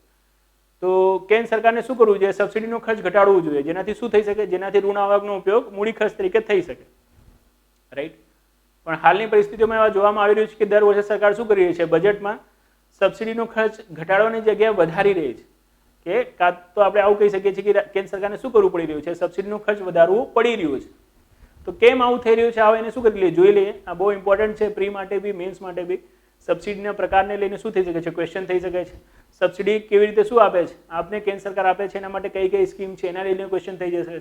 રાઈટ. સાથે સાથે જે સબસિડી છે, સબસિડીની આડઅસરોને લઈને શું થઈ શકે છે, ક્વેશ્ચન થઈ શકે છે. કોઈ બી ક્વેશ્ચન થાય, આપણે 4-5 પ્રકારના તમને ક્વેશ્ચન બતાવીશું. એ ક્વેશ્ચનમાંથી કોઈ બી ક્વેશ્ચન થઈ શકે છે આપણે મેન્સમાં. આ વખતે ખાસ શું છે, મેન્સમાં આ સબસિડીનો મુદ્દો ઇમ્પોર્ટન્ટ છે. એટલા માટે ઇમ્પોર્ટન્ટ છે આ સબસિડીનો મુદ્દો, કેમ કે અત્યારે જ આપણે જોયું હશે, કે શું થયું હશે, કેન્દ્ર સરકારે જે ડીએપી છે, ડીએપી એક ખાતર છે, હે ને, આપનું નામ ખબર છે ડીએપી એટલે, તો ડીએપી એટલે ડાયઅમોનિયમ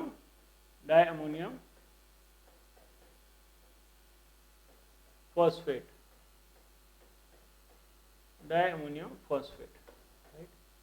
તો ડીએપી ખાતર, ડાયઅમોનિયમ ફોસ્ફેટ જે ખાતર છે, એના ઉપર કેન્દ્ર સરકારે શું કરે છે, પોતાની સબસિડી છે ને, પોતાની સબસિડીને વધારી દીધી છે. તો આ ન્યૂઝમાં આવી ગયું. રાઈટ. કેન્દ્ર સરકારે ડીએપી ઉપરની શું કરી દીધી, સબસિડી વધારી દીધી. એના કારણે શું થઈ ગયું, કેન્દ્ર સરકારનો સબસિડીનો ખર્ચ વધી ગયો. અને મેં તમને કીધું કે ભાઈ સબસિડી શું છે, તો સબસિડી એક મહેસૂલી ખર્ચ છે. અને મહેસૂલી ખર્ચ શું હોય છે, સરકાર ઉપર બોજ સ્વરૂપ હોય છે. તો ડીએપી ઉપર સબસિડી ખર્ચ વધારવાના કારણે શું થયું, જે કેન્દ્ર સરકાર છે, કેન્દ્ર સરકાર ઉપર મહેસૂલી ખર્ચનો બોજ વધી ગયો. તો શું આ દેશની વિકાસની પ્રક્રિયામાં અવરોધ સ્વરૂપ થઈ ગયો? શું આ જે ખાતર ઉપરની સબસિડી છે આ જે કેન્દ્ર સરકાર છે, કેન્દ્ર સરકાર ઉપર એક બર્ડન છે કે ખાતર ઉપર સબસિડી આપી અત્યારે ભારત સરકાર માટે જરૂરી છે, હે ને? એ ખેડૂતો માટે શું છે, લાભપ્રદ છે. શું જે સબસિડી કેન્દ્ર સરકાર શું કરે છે, ખેડૂતોને આપે છે, ખેડૂતો સુધી પહોંચે છે કે પછી એ વચ્ચેના ક્યાંક શું થઈ જાય છે, ક્યાંક ને ક્યાંક એનું લીકેજ થઈ જાય છે, એને કહીએ છીએ આપણે સબસિડીનું શું થઈ જાય છે, રિસાવ થઈ જાય છે. શું એવું થાય છે? સબસિડી શું કરી શકે, બધું વ્યાપક રીતે અને બધું અસરકારક રીતે ખેડૂતો સુધી પહોંચી શકે, એના માટે કેન્દ્ર સરકાર કયા કયા પગલાં લઈ રહી છે અને એના માટે હજી બી કેન્દ્ર સરકારને કયા કયા પગલાં લેવા જોઈએ, એના ઉપર કોઈ ક્વેશ્ચન બની શકે છે. જેમ કે આપણે ક્વેશ્ચન બનાવવાની શરૂઆત કરીએ. ક્વેશ્ચન બનાવવાની શરૂઆત કરીએ આપણે કે ભાઈ સબસિડીના પ્રકારોની ચર્ચા કરીને તમે લખી લેજો, લખતા હો જીવનમાં તો આપણે તો બોલી જઈએ છીએ. સબસિડીના પ્રકારોની ચર્ચા કરીને કેન્દ્ર સરકાર દ્વારા ખાતર ઉપર ખર્ચ કરવામાં આવતી સબસિડીને અસરકારક બનાવવા માટેના ઉપાયોની ચર્ચા કરો. કેન્દ્ર સરકાર ભાઈ ખાતર ઉપર બહુ વધારે સબસિડી ખર્ચ કરે છે. લાઇકવાઇઝ આપને ખબર હોય ને તો ટોટલ લાઇકવાઇઝ આ બજેટમાં બી આપ જોશો ને તો આ બજેટમાં આ વર્ષે એ લોકોએ જે સબસિડી છે, જ્યારે આપણે સબસિડીના ખર્ચની વાત કરીએ ને તો તમને બતાવું 3.5 લાખની આજુબાજુ એમને ખર્ચ કરવાનું કીધું છે સબસિડી માટે.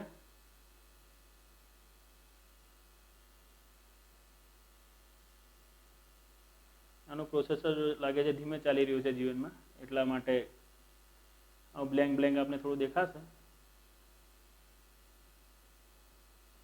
રાઈટ? હવે અહીંયા જોશો તમે તો આપને સબસિડી દેખાશે 3.7 નો મતલબ આપ સમજો છો 3,70,000 કરોડ શું છે સબસિડીનો ખર્ચ, અને આ 3,70,000 કરોડમાંથી રાઈટ 79,000 કરોડ શું છે ખાતર ઉપરની સબસિડીનો ખર્ચ.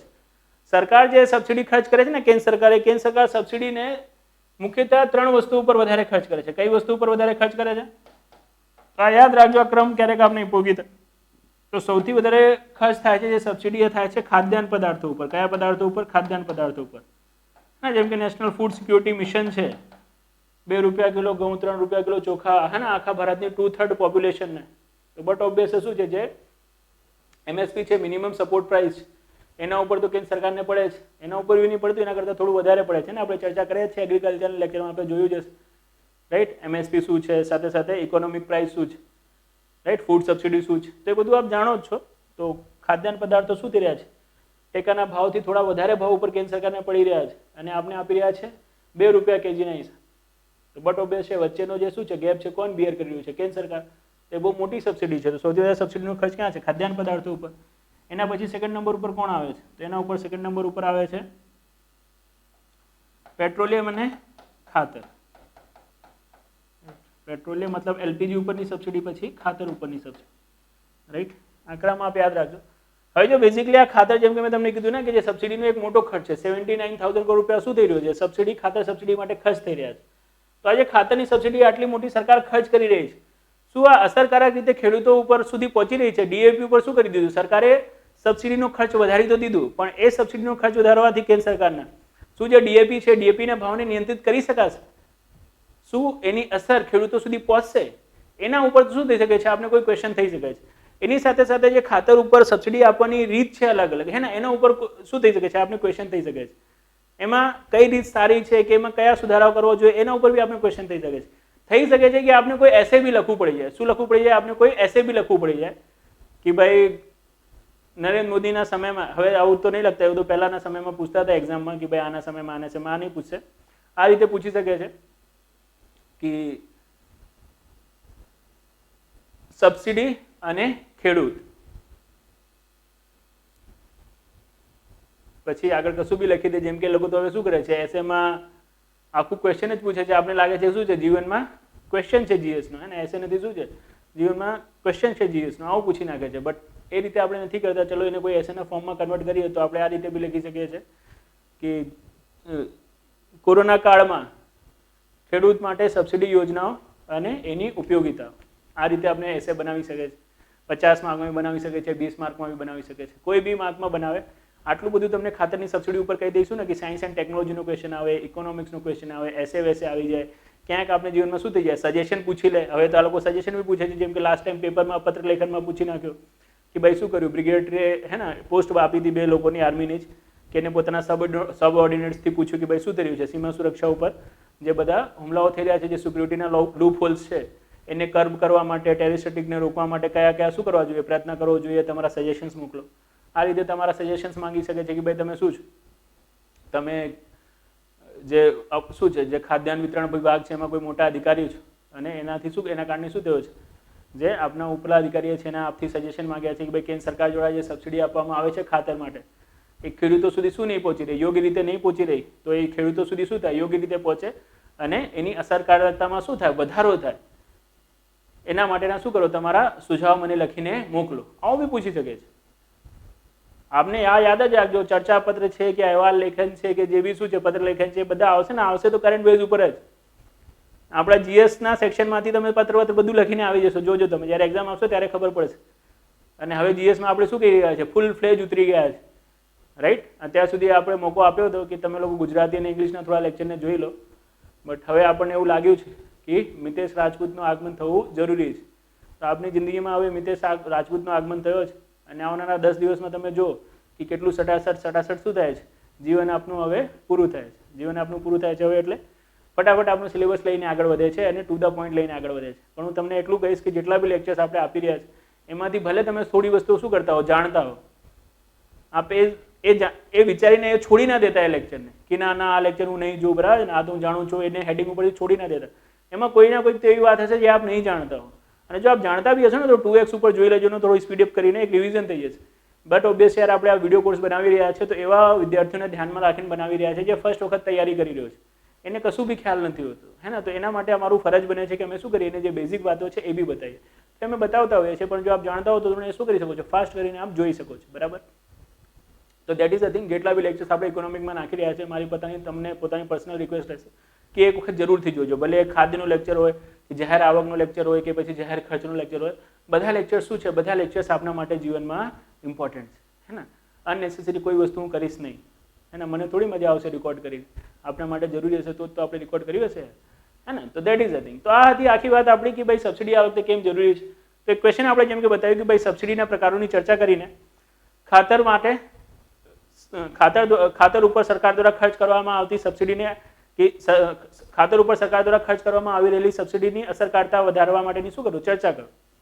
એ બી થઈ ગયું. આના ઉપર એક સાયન્સનો બી ક્વેશ્ચન બની શકે છે, કેવી રીતે બની શકે છે એ આપણે જોઈશું હમણાં. પણ હવે શું કરી દઈએ, આપણે જે સબસિડી છે એ સબસિડી ઉપરનું બધું કામકાજ ચાલુ કરી દઈએ, પછી જેમ જેમ શું થશે, આ લેક્ચર આગળ વધશે, અલગ અલગ ક્વેશ્ચન આપણે એમાંથી શું કરીશું, નિકાળતા જઈશું.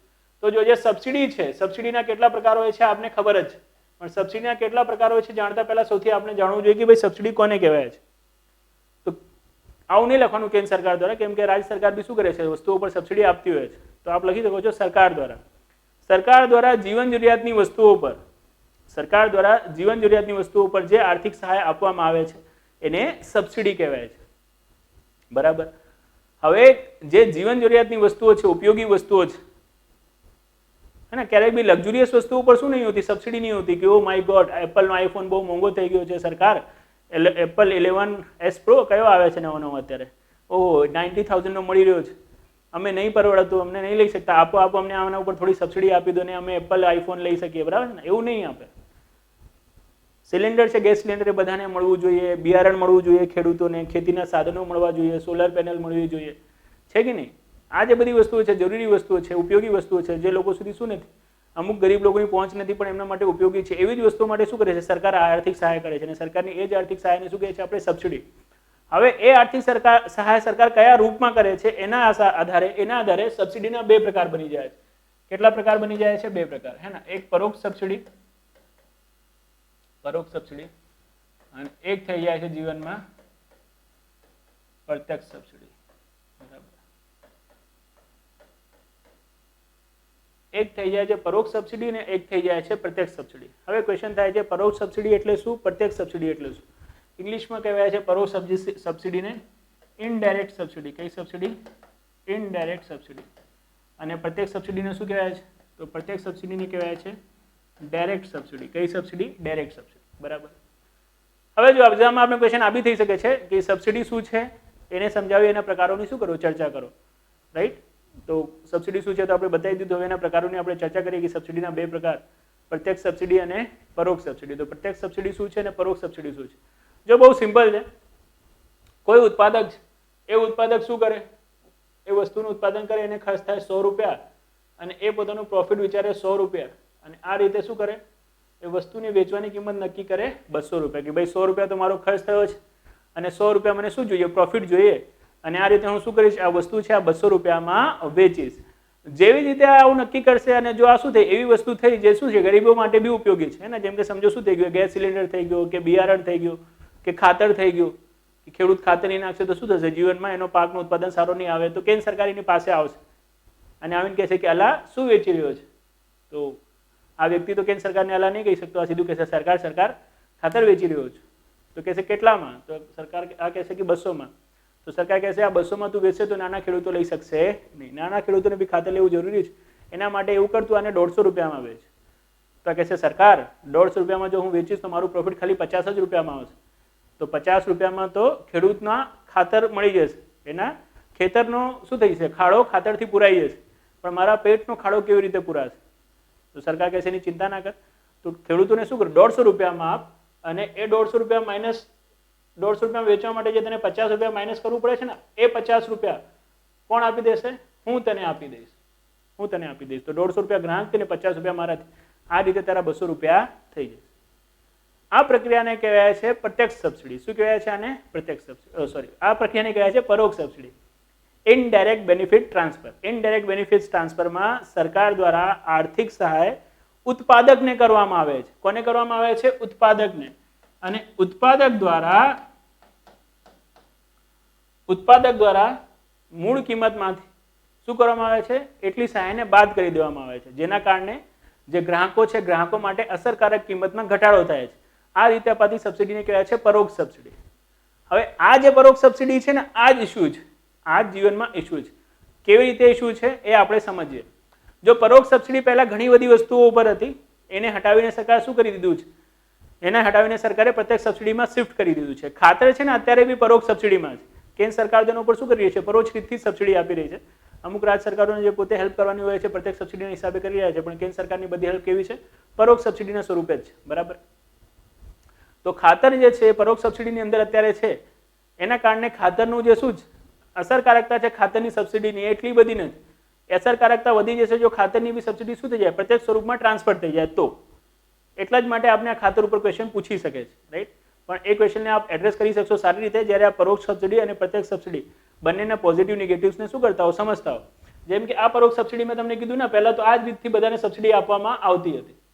હવે જ્યારે આ રીતથી પરોક્ષ સબસિડી આપવામાં આવે, રાઈટ, તો એની અમુક આડઅસરો થાય.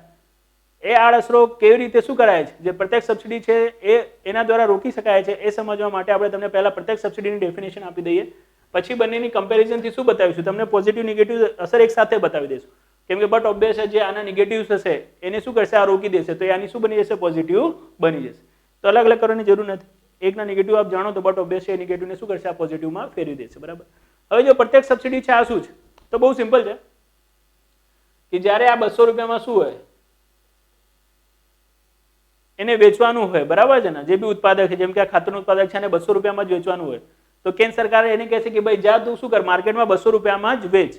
હવે જે બી ખેડૂતે શું કરી, આ 200 રૂપિયામાં ખાતર લીધી, તો કેન્દ્ર સરકાર કહે રાઈટ કોઈ બી રીતે ઇન્ફોર્મેશન કલેક્ટ કરશે. કેવી રીતે થાય છે એમાં ઇન્ફોર્મેશન કલેક્ટ હું આપણે બતાવી દઉં છું.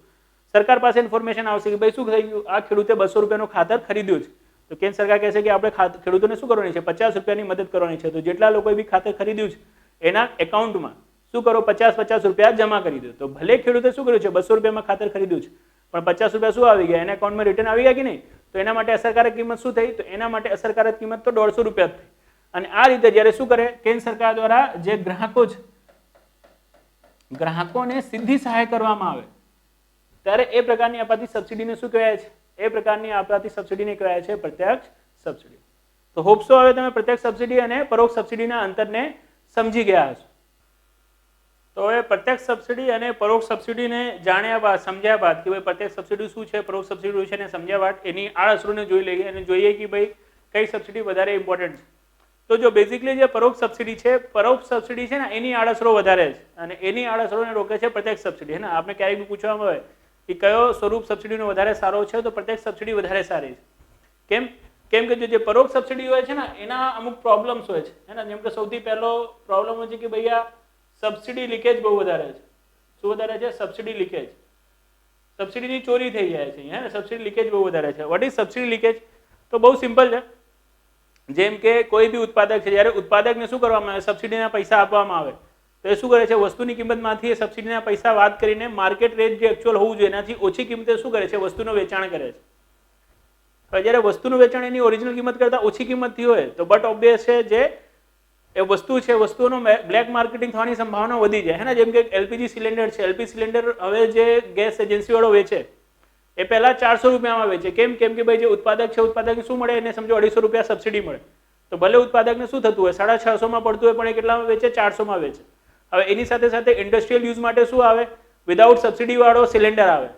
હવે ઇન્ડસ્ટ્રી માટે જે વિધાઉટ સબસિડી વાળો સિલિન્ડર છે મોંઘો હોય તો એના કરતાં બેટર છે કે શું થઈ જાય? જે સબસિડી વાળો સિલિન્ડર છે એનું જ ઇન્ડસ્ટ્રી માટે યુઝ થઈ જાય. તો એના માટે લોકો શું કરે? ઇન્ડસ્ટ્રી વાળા લોકો, રાઈટ, કે જે પકોડી વકોડી બનાવવા વાળા લોકો છે, નાના નાના લોકો છે, એ લોકોએ હોમ યુઝ માટેનો સિલિન્ડરનો શું કરે? ઇન્ડસ્ટ્રીયલ યુઝ કરે. હે ને? ગેસ એજન્સી વાળાને શું કહે કે અમને ભાઈ જે સબસિડી વાળો જે સિલિન્ડર છે 400 ની જગ્યાએ શું આપી દો? 500 આપી દો, 550 આપી દો.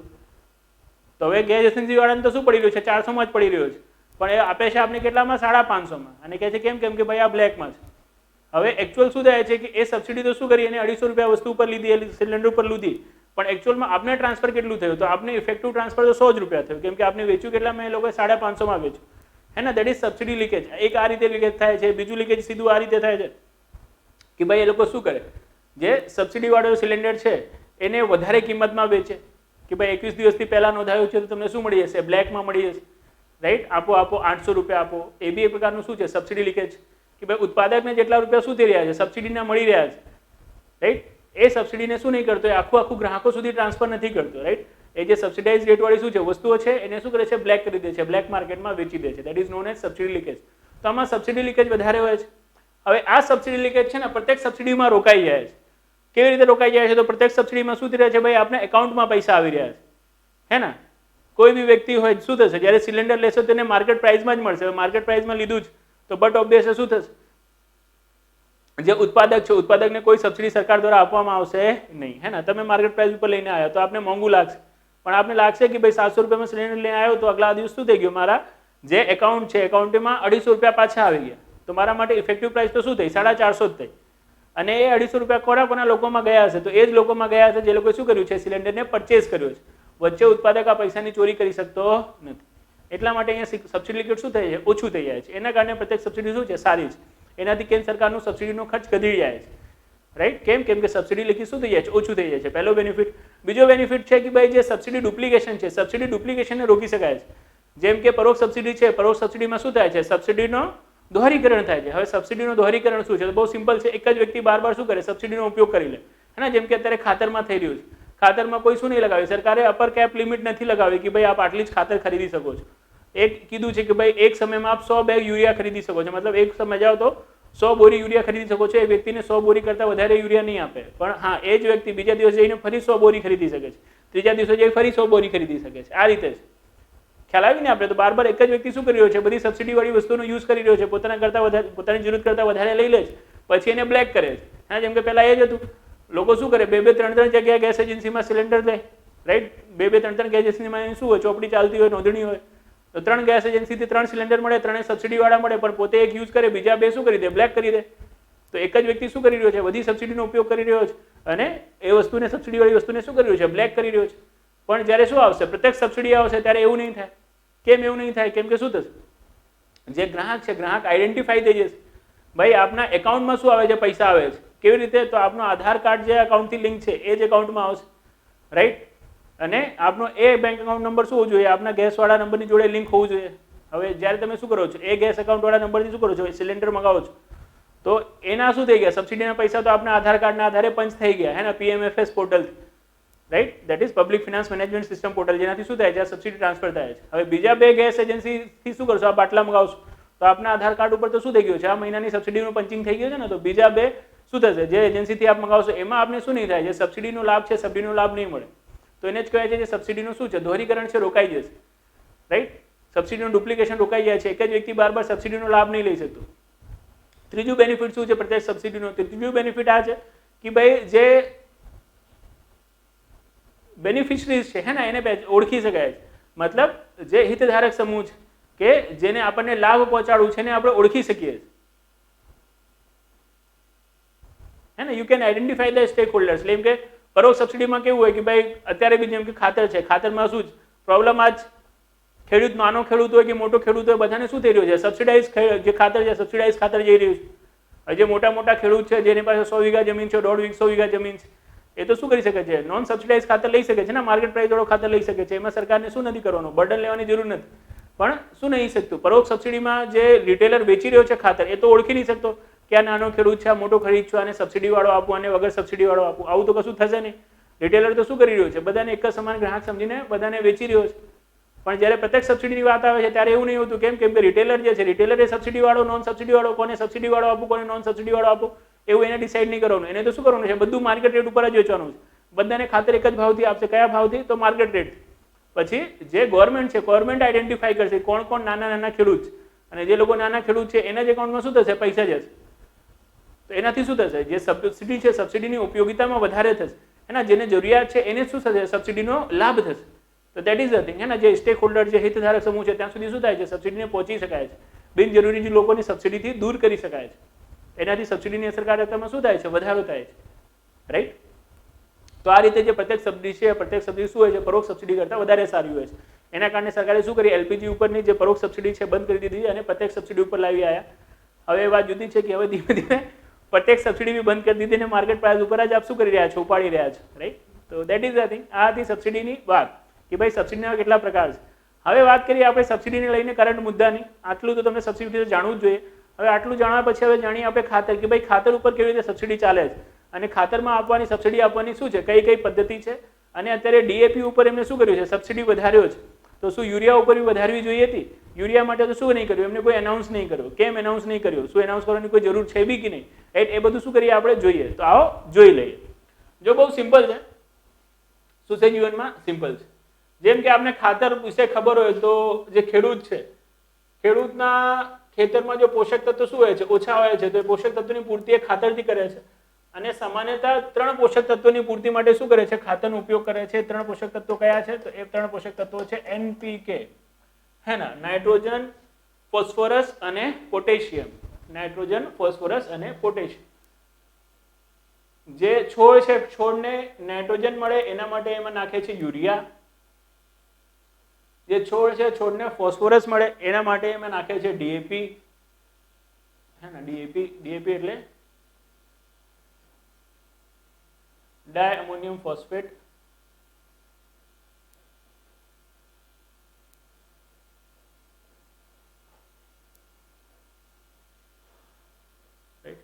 અને પોટાશ મળે, પોટાશ માટે નાખે છે એમાં એમઓપી, અને એમઓપી એટલે મ્યુરેટ ઓફ પોટાશ. રાઈટ. તો આ રીતે શું હોય છે, આ રીતે આ 3 પ્રકારની ખાતર જે છે શું કરે છે, ખેડૂત યુઝ કરે છે. અત્યારે સરકાર શેના ઉપરની સબસિડી વધારેલી છે? તો અત્યારે કેન્દ્ર સરકારે ડીએપી, ડાયમોનિયમ ફોસ્ફેટ ઉપરની સબસિડી વધારી છે. કેમ જરૂર પડી આની સબસિડી વધારવાની? અને જો ડીએપી ઉપરની વધી તો યુરિયા ઉપરની કેમ નહીં વધારી? રાઈટ. આને શું કરીએ આપણે જોઈએ. તો જો બેઝિકલી આ જે 3 કોન્સ્ટિટ્યુશન આપણે જેને કીધું ને એને કહેવાય છે મેજર કોન્સ્ટિટ્યુશન કે મેજર ન્યુટ્રિયન્ટ્સ. રાઈટ. એ મેજર ન્યુટ્રિયન્ટ્સની સાથે સાથે શું હોય છે, અમુક માઇનર ન્યુટ્રિયન્ટ્સ બી ખાતર સ્વરૂપે એને પ્રોવાઈડ કરવામાં આવે છે, જેમ કે ઝિંક છે, મોનિબ્લિડિયમ છે, આ બધું છે. હવે મેજર હોય કે માઇનર હોય, ખાલી આપ નાઇટ્રોજનને બાદ કરી દો. કોને બાદ કરી દો? નાઇટ્રોજનને. તો ખાલી નાઇટ્રોજન પોષક તત્વો વાળો જે શું હશે, ખાતર હશે, એના માટે સરકાર અલગ નીતિ વાપરશે. અને નાઇટ્રોજનની સિવાય બીજા પોષક તત્વો છે, અધર પોષક તત્વો છે ને, જેમ કે પોટાશ છે, ફોસ્ફરસ છે, આ બી શું છે, મેજર પોષક તત્વો જ છે. પણ તો બી શું છે, તો બી એના માટે નીતિ શું છે, જે નાઇટ્રોજન વાળું પોષક તત્વ વાળું ખાતર છે એને કરતા અલગ છે. જે બીજા પોષક તત્વો છે, કુલ પ્રકારના 22 પોષક તત્વો છે. રાઈટ. જેમાં શું આવી જાય છે, જેમાં પોટાશ આવી જાય છે, જેમાં ફોસ્ફરસ આવી જાય છે, જેમાં ઝિંક આવી જાય છે, જેમાં મોનિબ્લિડિયમ આવી જાય છે. એવા 22 પોષક તત્વો વાળા ખાતર છે, જેમ કે ડીએપી થઈ ગયું, મ્યુરેટ ઓફ ફોસ્ફેટ થઈ ગયું, હમણાં આપણે લખ્યું ને, એવા બધા ખાતરો ઉપર સરકાર જે સબસિડીની સ્કીમ આપી રહી છે એ સ્કીમનું નામ છે NBS. શું નામ છે? NBS, હે ને. NBS નું પૂરું નામ છે ન્યુટ્રિશન બેઝ સબસિડી. બરાબર. અને જે નાઇટ્રોજન પોષક તત્વો વાળો ખાતર છે, જેમ કે યુરિયા છે, હે ને, તો યુરિયા ઉપર આપે છે cost base subsidy. Cost base subsidy. હવે જો આ ન્યુટ્રિશન બેઝ સબસિડી અને કોસ્ટ બેઝ સબસિડી આ બંનેમાં ડિફરન્સ શું છે? આ બંનેમાં ડિફરન્સ શું છે? જો બહુ સિમ્પલ છે. કોસ્ટ બેઝ સબસિડીમાં આપની લાગતના આધારે શું કરવામાં આવે છે? આપને સબસિડીના પૈસા આપવામાં આવે છે. એના સરકાર દ્વારા કોસ્ટ બેઝ સબસિડી જે વસ્તુ ઉપર આપવામાં આવે છે એની વેચાણ કિંમત નક્કી કરી દેવામાં આવે છે કે ભાઈ આનાથી વધારે કિંમતથી આપ વેચી શકતા નથી. આનાથી વધારે જેટલું બી શું થયું છે આપનું ખર્ચ થયો છે, ખર્ચ શું કરી લઈશ? હું ભોગવી લઈશ. એના માટે જે ઉત્પાદક છે, ઉત્પાદક ક્યારેય બી શું નહીં કરી શકતો? પોતાની રીતથી વસ્તુની કિંમતમાં વધારો કરી શકતો નથી. જેમ કે હું તમને એક્ઝામ્પલ તરીકે આપું કે નીમ કોટેડ યુરિયા છે, હે ને? અત્યારે યુરિયામાં કયો યુરિયા વધારે સરકાર પ્રમોટ કરી રહી છે? તો નીમ કોટેડ યુરિયા, જેને આપણે નીમ લેપિત યુરિયા બી કહીએ છીએ ને. યુરિયાના જે નાના નાના દાણા આવે છે એના ઉપર શું કરવામાં આવે છે? જે નીમ ઓઇલ છે, નીમ ઓઇલનું કોટિંગ કરી દેવામાં આવે છે, રાઈટ? એનાથી શું ફાયદો થાય છે, રાઈટ? એની બી ચર્ચા આપણે હમણાં કરીશું. એ સાયન્સ એન્ડ ટેકનોલોજીમાં પૂછી શકે છે. આ વખતે 10 માર્કનો ક્વેશ્ચન શું કર્યો છે? યુપીએસસીએ પૂછ્યું છે કે નીમ કોટેડ યુરિયાની શું છે ઉપયોગિતા, શું છે, હે ને? કેમ એનો ઉપયોગ કરવો જોઈએ, ચર્ચા કરો. તો એ બી આપણે આમાં જોઈ લઈશું, બરાબર? તો લાઇકવાઇઝ મેં કીધું કે ભાઈ નીમ કોટેડ યુરિયાનો સરકારે ભાવ ફિક્સ કરી રાખ્યો છે 5990, રાઈટ? અદરવાઇઝ આને આપ રાઉન્ડ ફિગરમાં લઈ લો, સમજો 6000 કે ભાઈ એક ટન મતલબ 10 ક્વિન્ટલ નીમ કોટેડ યુરિયા આપ શું કરશો? 10 ક્વિન્ટલ નીમ કોટેડ યુરિયા આપ 6000 રૂપિયામાં વેચશો. આનાથી વધારે આપ વેચી શકતા નહીં. આ કિંમતથી વધારે આપ વેચી નહીં શકતા. કોઈ બી કંપની હોય એનું પ્રાઇસ સેમ જ રહેશે. નીમ કોટેડ યુરિયાનો 10 ક્વિન્ટલના ભાવ કેટલા? 6000, મતલબ 1 ક્વિન્ટલના 600 રૂપિયાની આજુબાજુ નીમ કોટેડ યુરિયાના શું છે ભાવ રહેશે, બરાબર? હવે અલગ અલગ કંપનીઓ જે આ નીમ કોટેડ યુરિયા બનાવી રહી છે એમને આ નીમ કોટેડ યુરિયામાં 10 ક્વિન્ટલ બનાવવા માટે ખર્ચ થઈ જાય છે 17,000 થી લઈને 23,000 સુધી. કેટલા હજારથી લઈને કેટલા હજાર સુધી? 17,000 થી લઈને 23,000 સુધી, બરાબર? કેમ? કેમ કે ભાઈ શું હોય છે? ગેસ પુલિંગ પ્રાઇસિંગ અલગ અલગ હોય છે, એને લાઈક ક્યાંક કોઈ ગેસ પ્લાન્ટ હોય એની નજીક તમારું શું છે? તમારું ખાતર બનાવવાનો ઉદ્યોગ છે, તો ત્યાં સુધી ગેસ ટ્રાન્સપોર્ટેશનનો કોસ્ટ શું લાગે છે? ઓછું લાગે છે. દર 200 કિલોમીટર ઉપર શું થઈ જાય છે? જે ટ્રાન્સપોર્ટેડ રેટ છે ને ઇન્ક્રીઝ થાય છે, ટેક્સેસ શું થાય છે? પ્લસ થતા જાય છે 200 કિલોમીટર ઉપર. ગેસ પ્રાઇસિંગ પોલિસી એવી છે ઇન્ડિયાની, બહુ ખરાબ છે. તો જ્યાંથી ગેસ આવે છે ને એમ કંડલા વંડલા પોર્ટ ઉપર આપણે ખબર હોય કે શું આવે છે? વિદેશથી ગેસ ત્યાં આવે છે પાઇપલાઇનથી. હવે કંડલાથી આપ જેટલા દૂર જાઓ ગેસને લઈને એટલું શું થાય છે? એમાં ટ્રાન્સપોર્ટેશન કોસ્ટ એડ થતું જાય છે. તો જે દૂરના પ્લાન્ટ છે એમના માટે શું છે? ગેસ મોંઘો છે. જે નજીકના પ્લાન્ટ છે એના માટે ગેસ શું છે? ઓછું, સસ્તું છે.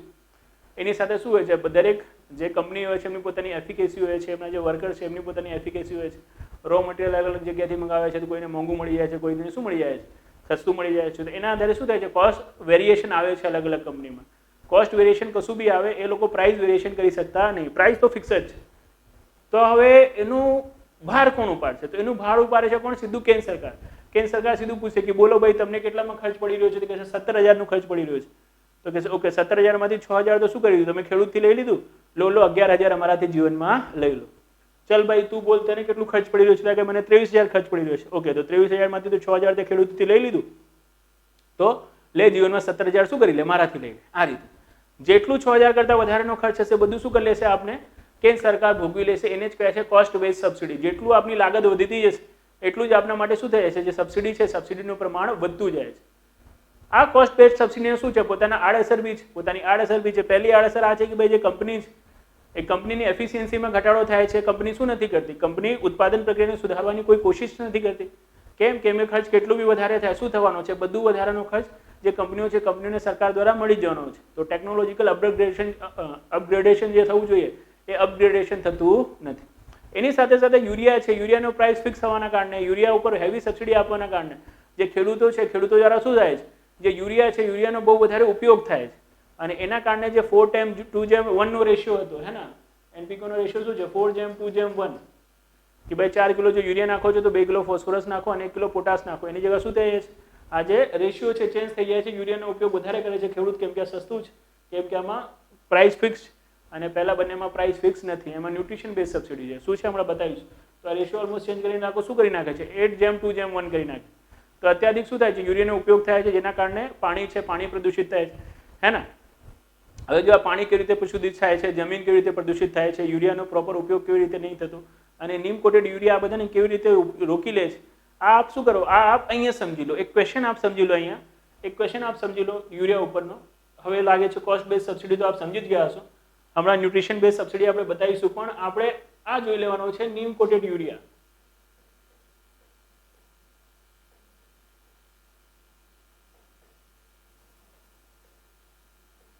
નીમ કોટેડ યુરિયા હે ને આનું સરકાર દ્વારા શું કરવામાં આવી રહ્યું છે, પ્રચાર કરવામાં આવી રહ્યું છે, લોકોને નીમ કોટેડ કે ખેડૂતોને નીમ કોટેડ યુરિયા વાપરવા માટે પ્રોત્સાહિત કરવામાં આવી રહ્યું છે। નીમ કોટેડ યુરિયાનો સામાન્ય યુરિયા કરતા કયા ફાયદાઓ છે એની શું કરો, એની ચર્ચા કરો, એના ઉપર બી કોઈ ક્વેશ્ચન આપણે શું કરી શકે છે, પૂછી શકે છે, રાઈટ। નીમ કોટેડ યુરિયાનો બેનિફિટ જો આપણે વિચારવું છે, રાઈટ, કે સામાન્ય યુરિયા કરતા શું હશે, તો સૌથી પહેલા તમને જે યુરિયા છે સામાન્ય યુરિયા એનો ડ્રોબેક્સ મતલબ એના નેગેટિવ અસર ખબર હોવા જોઈએ। જો બેઝિકલી જે તમે શું આપો છો, યુરિયા આપો છો, રાઈટ, છોડને કે ભાઈ એનાથી શું મળે, એને નાઇટ્રોજન મળે, તો યુરિયાથી નાઇટ્રોજન ડાયરેક્ટલી શું નહીં મળી શકતું, જે છોડ છે ને નહીં મળી શકતું, હે ને। સૌથી પહેલા જે યુરિયા છે એ યુરિયા લાઈક વાઇઝ આપને ખબર હોય તો સૌથી પહેલા છે ને તમે જે શું કરો છો, સિંચાઈ કરો છો, મતલબ યુરિયાને જે પાણી મળે છે પાણીથી શું થાય છે, હાઇડ્રોલાઇઝ થાય છે, પાણીને હાઇડ્રોલાઇઝ કરીને શું કરે છે ને અમોનિકલ વોટર કહેવાય છે, અમોનિકલ વોટરના ફોર્મમાં ફેરવે છે, NH4+ ના ફોર્મમાં ફેરવે છે। જ્યારે NH4+ ફોર્મમાં આવે એના પછી રાઈટ એ ફેરવાય છે નાઇટ્રાઇટ આયનના સ્વરૂપમાં, કયા આયનના સ્વરૂપમાં, નાઇટ્રાઇટ આયન NO2-, અને એનાથી પછી શું બનાવે છે, નાઇટ્રેટ આયન બનાવે છે NO3-, અને આ જે નાઇટ્રેટ આયન છે નાઇટ્રેટ આયનના ફોર્મમાં શું કરે છે, આ જે છોડ છે છોડ આને ગ્રહણ કરે છે, હે ને। આ નાઇટ્રાઇટ અને નાઇટ્રેટ આયન જે છે પાણીમાં સોલ્યુબલ હોય છે, અને પાણીની સાથે શું હોય છે, છોડ જ્યારે પાણી સક કરે છે તો પાણીની સાથે શું આવે છે, આ નાઇટ્રેટ અને નાઇટ્રેટ આયન આવે છે, અને આ રીતે શું થાય છે, આ છોડને મળે છે। તો આ જે અમોનિકલ વોટર તૈયાર થયું, રાઈટ, આનાથી આ જે નાઇટ્રાઇટ અને નાઇટ્રેટ આયન બનવાની પ્રક્રિયા છે, આ પ્રક્રિયાને કહેવાય છે નાઇટ્રિફિકેશન। શું કહેવાય છે જીવનમાં, નાઇટ્રિફિકેશન। જેમ કે આપણે જીવનમાં શું ભણ્યું હોય, ક્યારેક જો એન્વાયરમેન્ટ ભણ્યું હોય તો ત્યાં નાઇટ્રોજન સાયકલ આવતું, અને નાઇટ્રોજન સાયકલમાં આપણે ખબર હોય તો નાઇટ્રોજન ફિક્સેશન પહેલો, નાઇટ્રોજન ફિક્સેશન પછી નાઇટ્રિફિકેશન, અને નાઇટ્રિફિકેશન પછી આપણે ડીનાઇટ્રિફિકેશન, હે ને। આ 3 સ્ટેપ તમને શીખવાડતા એન્વાયરમેન્ટના લેક્ચરમાં, જોયું હોય તો બહુ સારું છે, નહીં જોયું તો એના કરતાં સારું છે, કેમ કે આટલા ડેપ્થમાં ક્વેશ્ચન જીપીએસસી પૂછતો નથી, પણ આપણે ભણાવી તો દઈએ જ, રાઈટ। તો બેઝિકલી જે યુરિયા છે, યુરિયા તમે નાખ્યું બરાબર છે ખેતરમાં, એનાથી શું થયો, જે પાણી છે પાણીથી યુરિયા હાઇડ્રોલાઇઝ થયો, અમોનિકલ વોટર બન્યો, અમોનિકલ વોટર પછી શું બને છે, નાઇટ્રેટ અને નાઇટ્રાઇટ અને નાઇટ્રેટ આયન। હવે આ નાઇટ્રાઇટ અને નાઇટ્રેટ આયન જે છે પ્રક્રિયાને કહેવાય છે નાઇટ્રિફિકેશન। જ્યાં સુધી આ નાઇટ્રિફિકેશન પ્રક્રિયા ના થાય ત્યાં સુધી શું નહીં મળી શકતો, યુરિયાનો જે નાઇટ્રોજન છે નાઇટ્રોજન છોડને મળી શકતો નથી, બરાબર।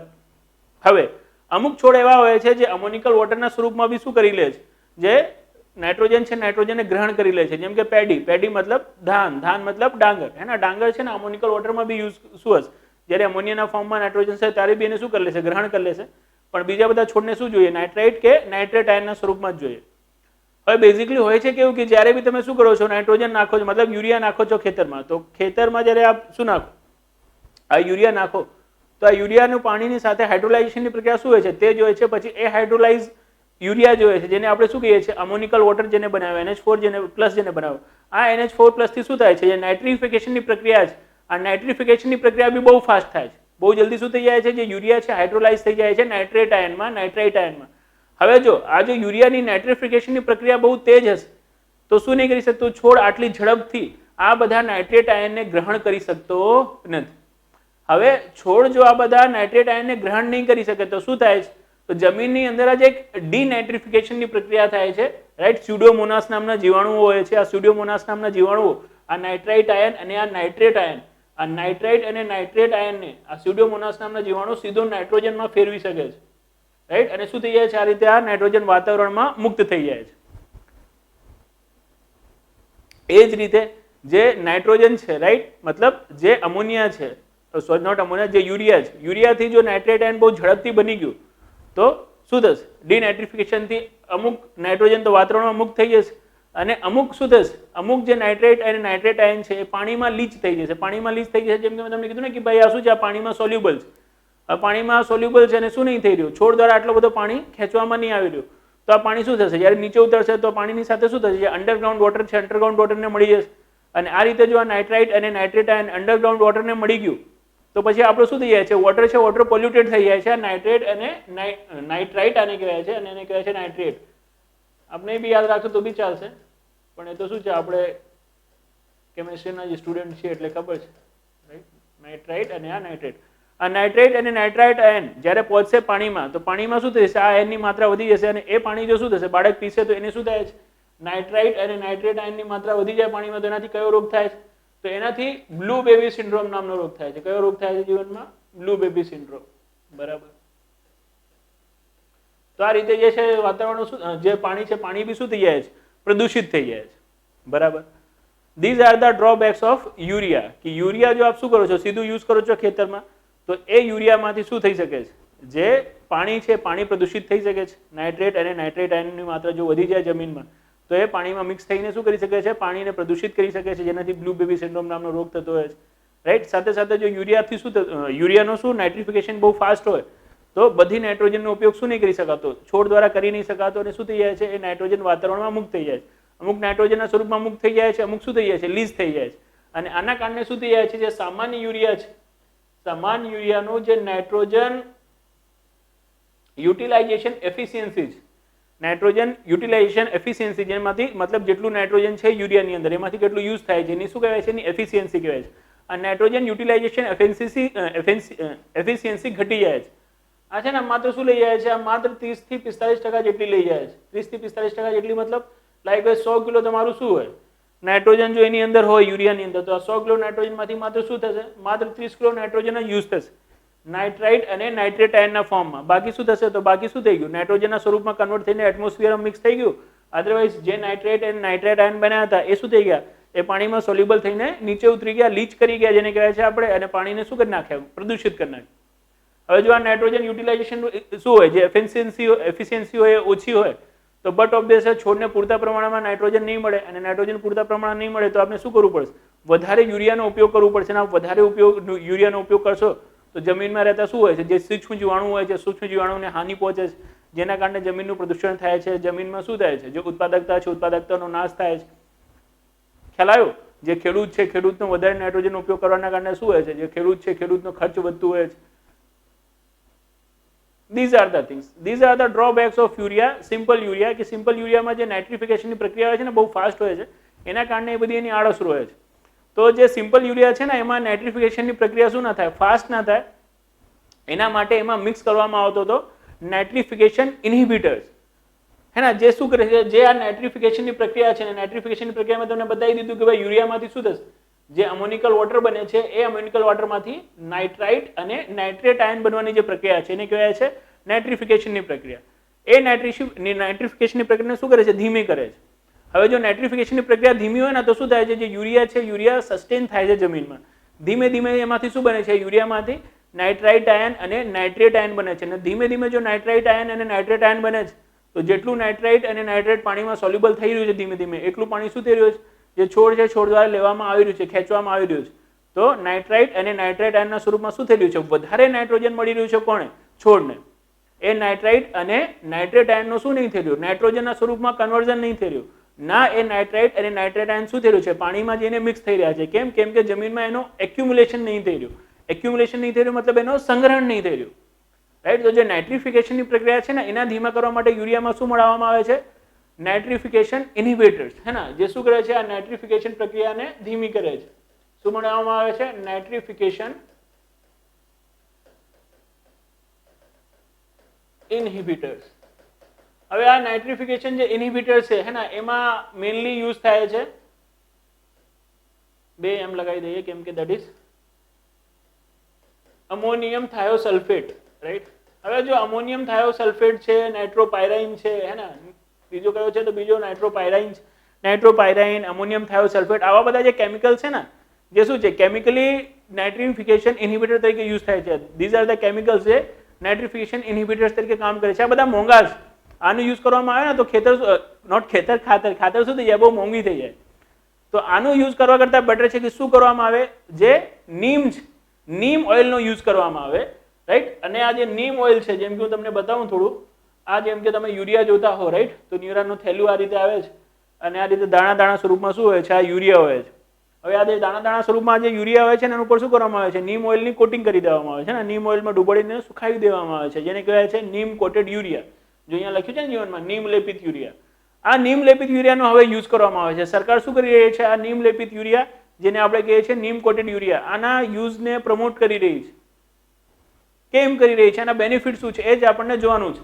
તો હવે જો જેમ કે તમને કીધું કે જો તમને નીમ કોટેડ યુરિયાનો બેનિફિટ જાણવું છે તો સૌથી પહેલા તમને યુરિયાના ડ્રોબેક્સ જાણવા પડશે. અને યુરિયાના ડ્રોબેક્સ તમે જાણી ગયા કે ભાઈ એનાથી શું થાય છે, પાણી પ્રદૂષિત થાય છે, જમીન પ્રદૂષિત થાય છે, એના જે નાઇટ્રેટ અને નાઇટ્રેટ આયન છે એનું જમીનમાં એક્યુમ્યુલેશન થવાના કારણે શું થઈ જાય છે, ઘણું બધું નાઇટ્રોજનમાં કન્વર્ટ થઈ જાય છે, જેના કારણે એની જે એફિશિયન્સી છે એફિશિયન્સીમાં બી ઘટાડો થાય છે.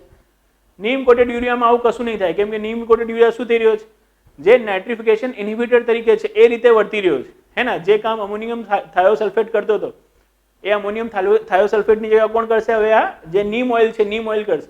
અને નીમ ઓઇલ શું કરશે, યુરિયાથી ધીમે ધીમે ધીમે ધીમે ધીમે ધીમે, એક સોંગ બી છે આપને ખબર હોય, ધીમે ધીમે ધીમે, પેલો કયો છે, પતિ પત્ની ઓર વો વાળો છે ને, એમ એ તો છે જ. અહીંયા બી ધીમે ધીમે ધીમે ધીમે શું થશે, ધીમે ધીમે નાઇટ્રેટ એન્ડ નાઇટ્રેટ આયન બનશે, જેના કારણે શું નહીં થાય, જેના કારણે જમીનમાં આનો સંચય નહીં થાય, એના કારણે પાણીની સાથે શું થાય, નીતરી નહીં જશે એના, એ નાઇટ્રેટ અને નાઇટ્રેટ આયનનો શું થશે, યુરિયા નાઇટ્રોજનમાં કન્વર્ઝન થશે. એના કારણે જે નાઇટ્રોજન યુટિલાઇઝેશન એફિશિયન્સી છે એ નાઇટ્રોજન યુટિલાઇઝેશન એફિશિયન્સીમાં વધારો થશે. અને જો નાઇટ્રોજન યુટિલાઇઝેશન એફિશિયન્સીમાં વધારો થઈ ગયો ખાતરની, તો ઓછા ખાતરથી બી શું મળી શકે છે, આપને સારું પરિણામ મળી શકે છે. અને જો ઓછું ખાતર યુઝ કરશે રાઈટ ખેડૂત, તો બટ ઓબ્વિયસ એના માટે શું થશે, જે ખર્ચ છે ખર્ચમાં ઘટાડો થશે. ખ્યાલ આવે છે ને આપણે? તો આ રીતે શું કરે છે, જે નીમ કોટેડ યુરિયા છે એ બેનિફિટ કરે છે ખેડૂતને. હવે આ એક બેનિફિટને આપ 4 બેનિફિટમાં કેવી રીતે કન્વર્ટ કરશો, કેવી રીતે કન્વર્ટ કરશો, કેવી રીતે કન્વર્ટ કરશો? તો આ રીતે કન્વર્ટ કરીશું, આ રીતે કન્વર્ટ કરીશું, આ રીતે કન્વર્ટ કરીશું અને આ રીતે કન્વર્ટ કરીશું. 4 વખત થઈ ગયું ને. જેમ કે સૌથી પહેલા આપ બતાવશો કે ભાઈ શું થાય છે, જે નીમ કોટેડ યુરિયા છે, નીમ કોટેડ યુરિયાને કારણે છોડને મળતું જે નાઇટ્રોજનનું પ્રમાણ છે, નાઇટ્રોજનનું પ્રમાણ શું થઈ જાય છે, વધી જાય છે. પહેલો પોઈન્ટ. બીજો પોઈન્ટ, ખાતરનો ઉપયોગ નીમ કોટેડ યુરિયા સામાન્ય યુરિયા કરતા ઓછું ઉપયોગ થવાના કારણે શું થઈ જાય છે, જે ખેડૂત છે ખેડૂતના ખર્ચમાં શું થાય છે, ખેડૂતના ખર્ચમાં ઘટાડો થાય છે. બીજો પોઈન્ટ. ત્રીજો પોઈન્ટ, નીમ કોટેડ યુરિયાના કારણે શું નહીં થતું, જમીનમાં નાઇટ્રાઇટ અને નાઇટ્રેટ આયનનો એક્યુમ્યુલેશન નહીં થતું, એનું સંગ્રહણ નહીં થતું, જેના કારણે શું નહીં થતું, એ પાણીની સાથે નીતરતું નહીં, એના કારણે શું નહીં થતું, પાણીનું પ્રદૂષણ નહીં થતું, પાણીનું શું નહીં થતું, પ્રદૂષણ નહીં થતું. રાઈટ, આ ત્રીજો પોઈન્ટ છે, ત્રીજો બેનિફિટ છે. ચોથો બેનિફિટ છે કે ભાઈ જે નીમ કોટેડ યુરિયા છે, નીમ કોટેડ યુરિયા, આમાં નીમ ઓઇલનો શું કરવામાં આવે છે, યુઝ કરવામાં આવે છે નાઇટ્રિફિકેશન ઇન્હિબિટર તરીકે. હવે નીમ ઓઇલનો યુઝ કરું છું, તમને શું કરવું પડશે, નીમ સીડ્સ કલેક્ટ કરવી પડશે, હે ને. નીમને હવે આપ શું કહો છો યાર, લીમડો કલેક્ટ કરવું પડશે. અને લીમડોનો પેલો લીમડો જો હોય, લીમડોનો પેલો લીમડો એટલે એનું જે ફળ હોય છે, એની જે બીજ હોય છે ને, રાઈટ, એની બોરી જેને કહેવાય છે, એનું જે ફળ બીજ હોય છે, એ બીજથી શું બને છે, નીમ ઓઇલ બને છે. તો એ કલેક્ટ કોણ કરશે, આપણે તો કરવા જઈશું નહીં, બટ ઓબ્વિયસ છે જે ગ્રામીણ ક્ષેત્રના લોકો છે કલેક્ટ કરશે, ગૃહિણીઓને કલેક્ટ કરી શકે છે. તો જે રૂરલ એમ્પ્લોયમેન્ટ છે, રૂરલ એમ્પ્લોયમેન્ટ એનાથી જનરેટ થશે, રૂરલ ઇકોનોમીને શું થશે, સુધારો થશે. તો જે નીમ કોટેડ યુરિયા છે, નીમ કોટેડ યુરિયાને કારણે શું થાય છે, જે ગ્રામીણ અર્થવ્યવસ્થા છે એને સપોર્ટ થાય છે. અદરવાઇઝ એ મોટો વર્ડ થઈ ગયો ગ્રામીણ અર્થવ્યવસ્થા, આપ લખી શકો છો ગ્રામીણ ક્ષેત્રમાં રોજગારનું સર્જન થાય છે. આ બી શું છે, એક બેનિફિટ છે. બરાબર. હવે જો નીમ કોટેડ યુરિયાનો શું થઈ રહ્યો છે, ઓછા જ ખાતરના ઉપયોગથી વધારે જો કાર્ય થઈ રહ્યું છે, અને સામાન્ય યુરિયામાં શું થઈ રહ્યું છે, વધારે યુરિયાનો ઉપયોગ કરવો પડતો. હવે વધારે ઉપયોગ કરવો પડે તો બટ ઓબ્વિયસ શું થાય, જે સરકારનો સબસિડીનો ખર્ચ તે વધારે થાય. નીમ કોટેડ યુરિયા શું થશે, ઓછા યુરિયામાં એટલું કામ કરી નાખશે, તો સરકારની સબસિડીનો ખર્ચ શું થશે, બચી જશે. તો સરકારના સબસિડીના ખર્ચમાં શું થાય છે, સરકારના સબસિડીના ખર્ચમાં ઘટાડો થાય છે, સરકારના સબસિડીના ખર્ચમાં શું થાય છે, ઘટાડો થાય છે. બરાબર. તો ધીઝ આર ધ થિંગ્સ જેના કારણે શું છે, જે નીમ કોટેડ યુરિયા છે, નીમ કોટેડ યુરિયા નો ઉપયોગ કરવામાં શું કરવામાં આવ્યું છે, એનો નીમ કોટેડ યુરિયાના ઉપયોગને પ્રોત્સાહન આપવામાં આવેલું છે. આ ક્વેશ્ચન આ વખતે પૂછ્યું હતું યુપીએસસી ની મેન્સ 2020માં, 21ની તો નહીં કહીશું ને આપણે, 2020માં, રાઈટ. આપણે લખી બી હતી જીવનમાં, આ બધું બતાવ્યું હતું આપણે, રાઈટ. પણ જવા દો, જે વાતની વાત છે. તો આ રીતનું છે. કેવી રીતનું છે, આ રીતનું છે. તો આ વાત થઈ રહી નીમ કોટેડ યુરિયાની, આપણે યુરિયાની સાથે જ તમને બતાવી દીધું. તો ક્યારેક બી આપણે યુરિયાને લઈને કોઈ ક્વેશ્ચન આવે, હા બીજો એક બેનિફિટ બતાવવાનું રહી ગયું, એ બી આપ સમજી શકો છો. જો બેઝિકલી જે સામાન્ય યુરિયા હોય છે, હવે સામાન્ય યુરિયામાં શું હોય છે કે ભાઈ એના ઉપર સબસિડી બહુ વધારે આપી રહી છે ગવર્મેન્ટ, કોસ્ટ બેઝ સબસિડી છે, પ્રાઇસ ફિક્સ કરી નાખ્યો છે, જેટલું વધારેનો ખર્ચો શું કરી રહી છે, સરકાર ભોગવી રહી છે. હવે આ જે સબસિડાઇઝ યુરિયા છે, આ સબસિડાઇઝ યુરિયાનો શું થવા લાગે છે, મિસયુઝ થવા લાગે છે. કેવી રીતે મિસયુઝ થાય છે, તો આ જે સબસિડાઇઝ યુરિયા છે ઓછા શું થઈ રહી છે, કિંમતમાં મળી રહી છે માર્કેટમાંથી.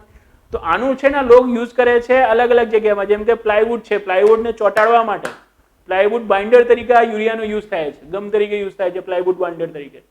મિલ્ક અડલ્ટ્રેશનમાં યુઝ થાય છે, દૂધની બનાવટ, નકલી દૂધની બનાવટમાં યુરિયા યુઝ થાય છે. એનિમલ ફીડિંગ માટે આ યુરિયા યુઝ થાય છે. એનિમલને તમે આ યુરિયા ખવડાવો ને તો આ યુરિયામાં શું હોય નાઇટ્રોજન, અને નાઇટ્રોજન શું છે પ્રોટીન બિલ્ડિંગ મટીરિયલ છે જેનાથી પ્રોટીન બનતું હોય છે. તો પ્રાણીઓમાં પ્રોટીન વધે ને એના માટે અમને યુરિયા ખવડાવવામાં આવે છે. હવે પ્રાણીઓને તમે યુરિયા ખવડાવી રહ્યા છો, હે ને, નકલી દૂધ બનાવી રહ્યા છો, પ્લાયવુડ બાઇન્ડર્સમાં યુઝ કરી રહ્યા છો, તો એ બધા યુઝ માટે તમે શું કરો માર્કેટ રેટ ઉપર પરચેઝ એને કરો, પણ આપ એ નહીં, આપ સબસિડાઇઝ યુરિયા ઠોકમ ઠોક કરી રહ્યા છો. હવે આ રીતે સબસિડાઇઝ યુરિયાવાળી શું થઈ રહ્યું છે, યુરિયાનો જે દુરુપયોગ થઈ રહ્યો છે, સરકાર ઉપર અતિરિક્ત ભારણ આવી રહ્યું છે. ભાઈ સબસિડાઇઝ યુરિયા અમે ખેડૂત માટે રાખી છે ને તમે ધડાધડ આ ઉપયોગ કરી રહ્યા છો. પણ જો આ સબસિડાઇઝ યુરિયા સામાન્ય યુરિયાની જગ્યાએ જો નીમ કોટેડ યુરિયા થઈ જાય ને તો એના આ બધા શું થશે, આ બધા જે યુઝેસ છે અટકાઈ જશે. કેમ કે નીમ કોટેડ યુરિયા તો કોઈ પ્રાણી ખાશે નહીં. કેમ કે પ્રાણીને કેવો લાગશે, તો પ્રાણીને કડવો કડવો લાગશે. કેમ કે નીમ કેવો હોય છે, તો નીમ હોય છે જીવનમાં કડવો કડવો.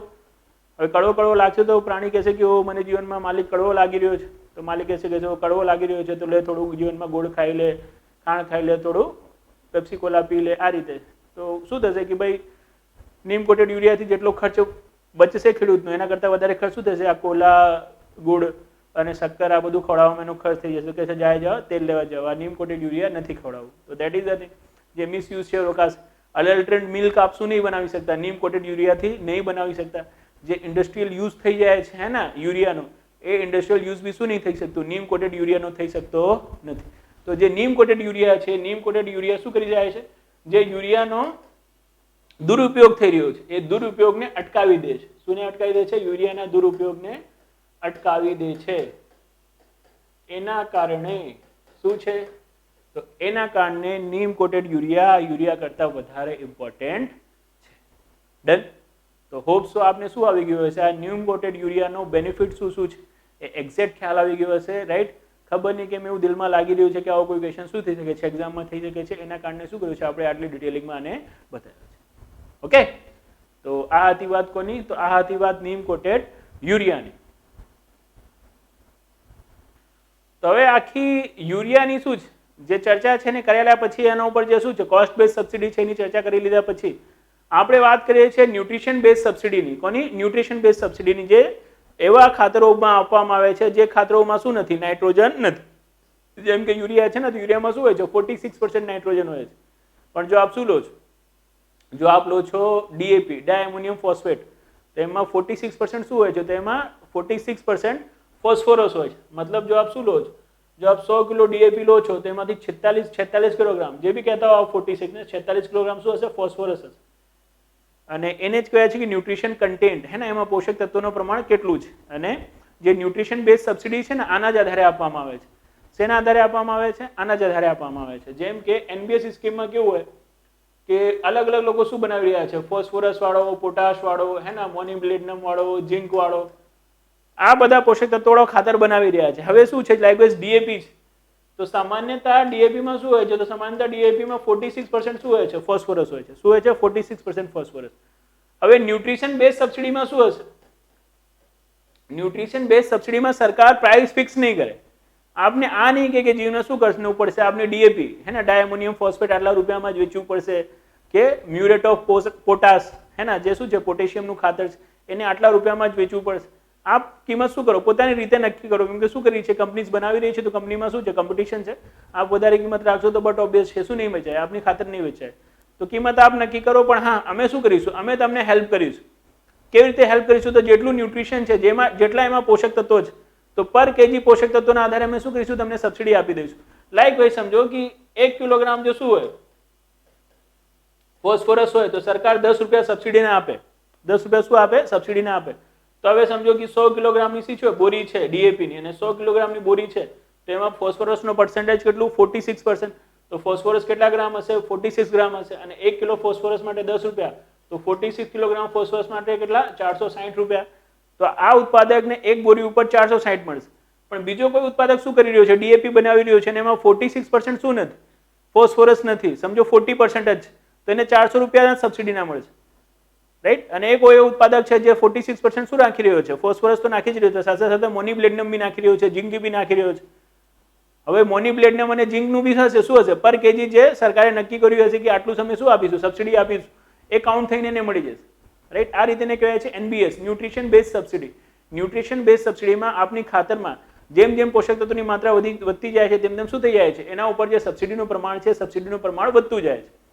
હવે સરકારે શું કર્યું, તમને ન્યુટ્રિશન બેઝ સબસિડી આપી દીધી, પછી તમે શું કરી રહ્યા છો, જે તમારું ઉત્પાદન ખર્ચ છે, ઉત્પાદન ખર્ચના આધારે શું કરી રહ્યા છો, જે કિંમત છે નક્કી કરી રહ્યા છો. લાઈક એક વ્યક્તિનું ઉત્પાદન ખર્ચ 1000 રૂપિયા થાય છે અને એમાં એટલું પોષક તત્વો છે કે સરકારને લાગે છે કે આના ઉપર મારી શું છે, જે સબસિડી છે, જે કેલ્ક્યુલેશન છે, કેલ્ક્યુલેશન સરકારની બને છે 200 રૂપિયા, તો 200 રૂપિયાને સબસિડીને મળી જાય છે, તો આ રીતે 800 માં વેચે છે. બીજો એક વ્યક્તિ છે, બીજા એક વ્યક્તિને શું પડી રહ્યું છે, સમજો 1100 રૂપિયા ઉત્પાદન ખર્ચ પડી રહ્યો છે, પોષક તત્વો એટલા જ છે, તો પોષક તત્વો એટલા જ છે, સરકાર તો શું આપશે, સબસિડીને 200 જ આપશે, તો આ 900 રૂપિયામાં વેચવા જશે. તો યુરિયાની સિવાયના જે ખાતર છે ને એને કહેવાય છે ડી કંટ્રોલ ખાતર છે. ડી કંટ્રોલ ખાતર છે મતલબ એના પ્રાઇસને સરકાર કંટ્રોલ નહીં કરતી, એને કંપની પોતાની રીતે નક્કી કરે છે. યુરિયા છે ને કંટ્રોલ્ડ છે, કંટ્રોલ છે મતલબ એનું પ્રાઇસ તમે પોતે નક્કી નહીં કરી શકતા, ફિક્સ છે, સરકાર નક્કી કરી રાખે છે કે આટલામાં જ વેચવાનું, આનાથી વધારે જેટલું ખર્ચો હોય મારાથી શું કરી લેવાનું, સબસિડી તરીકે લઈ લેવાનું, હે ને, જેને શું કહે છે, એને કોસ્ટ બેઝ સબસિડી કહેવાય છે. ખ્યાલ આવે છે આપને? ઓલમોસ્ટ હવે આપને કોસ્ટ બેઝ સબસિડી અને ન્યુટ્રિશન બેઝ સબસિડી હે ને એનું ખ્યાલ આવી ગયો છે. હવે જો આ ન્યુટ્રિશન બેઝ સબસિડી છે ને આના ઉપર ડીએપી ઉપર, એમઓપી ઉપર, એના જ કારણે હાલમાં શું કરવું પડ્યું છે, જે કેન્દ્ર સરકાર છે, કેન્દ્ર સરકારને ડીએપી ઉપરની સબસિડી વધારવી પડે છે. ડીએપી ઉપરની સબસિડી વધારવી પડે છે. યુરિયા ઉપરની સબસિડી ના વધારવી પડે. કેમ? કેમ કે જો ઇન્ટરનેશનલ માર્કેટમાં જે યુરિયા બનાવવા માટેનો રો મટીરિયલ છે એમાં કોઈ વધારો થાય તો આપનું ઉત્પાદન ખર્ચ વધી જાય. ભલે આપનું ઉત્પાદન ખર્ચ વધી જાય, શું થાય છે, સરકાર દ્વારા કિંમત ફિક્સ છે, એના કરતાં વધારે જેટલું બી આપનું ખર્ચ થઈ રહ્યું છે બધું કોણ ભોગશે? બધું તો સરકાર જ ભોગશે. એમને તો ક્યાં ત્યાં સબસિડી ફિક્સ કરી નાખી, પણ અહીંયા સબસિડી ફિક્સ છે પર કેજી શું છે, જે ન્યુટ્રિશન છે. હવે જે એના બનાવવાનું શું છે, રો મટીરિયલ છે, રો મટીરિયલની જો કિંમત વધી જાય, જેમ કે ફોસ્ફેટિક એસિડ, રાઈટ, પોટેશિક એસિડ, આ રીતે શું લાગે છે, ફોસ્ફરસ વાળું જે ડીએપી છે એના નિર્માણમાં લાગે છે, મ્યુરેટ ઓફ પોટાશમાં લાગે છે. આ ફોસ્ફેટિક એસિડ, પોટેશિક એસિડ, હે ને, આનું શું થયું, આની કિંમત ઇન્ટરનેશનલ માર્કેટમાં હમણાં બહુ વધી, અને ઇન્ટરનેશનલ માર્કેટમાં જો રો મટીરિયલની કિંમત વધી તો એનો ઉપયોગ કરીને શું કરી રહ્યા છે, જે ઉત્પાદકો આ ખાતર બનાવી રહ્યા છે, બટ ઓબ્વિયસ છે એનું શું થશે, એનું જે પ્રોડક્શન કોસ્ટ છે, પ્રોડક્શન કોસ્ટ વધી જશે. હવે જે 1000 રૂપિયામાં એને પડી ગયું તો હવે સમજો તો પડવા લાગ્યું કેટલામાં ઉત્પાદન ખર્ચ, 1500 રૂપિયામાં. પણ સરકાર તો શું કરી રહી છે, ભાઈ 1 કિલો ફોસ્ફરસ હશે તો 10 રૂપિયા આપીશ, તમારા બોરામાં શું છે 20 કિલો ફોસ્ફરસ છે, આટલું જ ન્યુટ્રિશન છે, તો હું 200 રૂપિયા જ આપવાનું છું કે આપવાની છું. અત્યારે નરેન્દ્ર મોદી છે તો આપવાનું છે, તો કંપની કેટલામાં વેચીશ, 1300 માં. હવે એ શું નહીં કરી શકતો, 800 માં નહીં વેચી શકતો.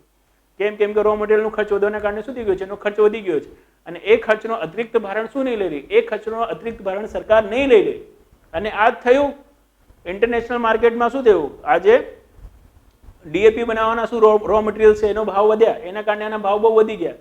હવે શું થયું કે આ કોરોના કાળમાં ખેડૂતો ઉપર એટલો બધો બોજ હતો. હવે એવા સમયમાં શું થાય, જે ડીએપી છે, ડીએપી નો ભાવ વધે તો જે ફોસ્ફરસ હોય છે ને, ફોસ્ફરસ જ્યારે તમે પેલું નાખો ને, પેલું એટલે બિયારણ નાખો અને સિંચાઈ કરો, એ જ સમય શું કરવામાં આવે છે, ખેતરમાં નાખવામાં આવે છે. કેમ કે જે ફોસ્ફરસ છે ને, એ ફોસ્ફરસ જે છોડનું રૂટ છે, રૂટ એટલે જે જડ છે, એ જળના વિકાસમાં સહાયક હોય છે, અને જળનો વિકાસ થાય છે ને તો જ પછી જમીનમાં ઊંડે ઉતરી શકે છે છોડ, અને ત્યાંથી શું કરી શકે છે, પાણી ખેંચી શકે છે.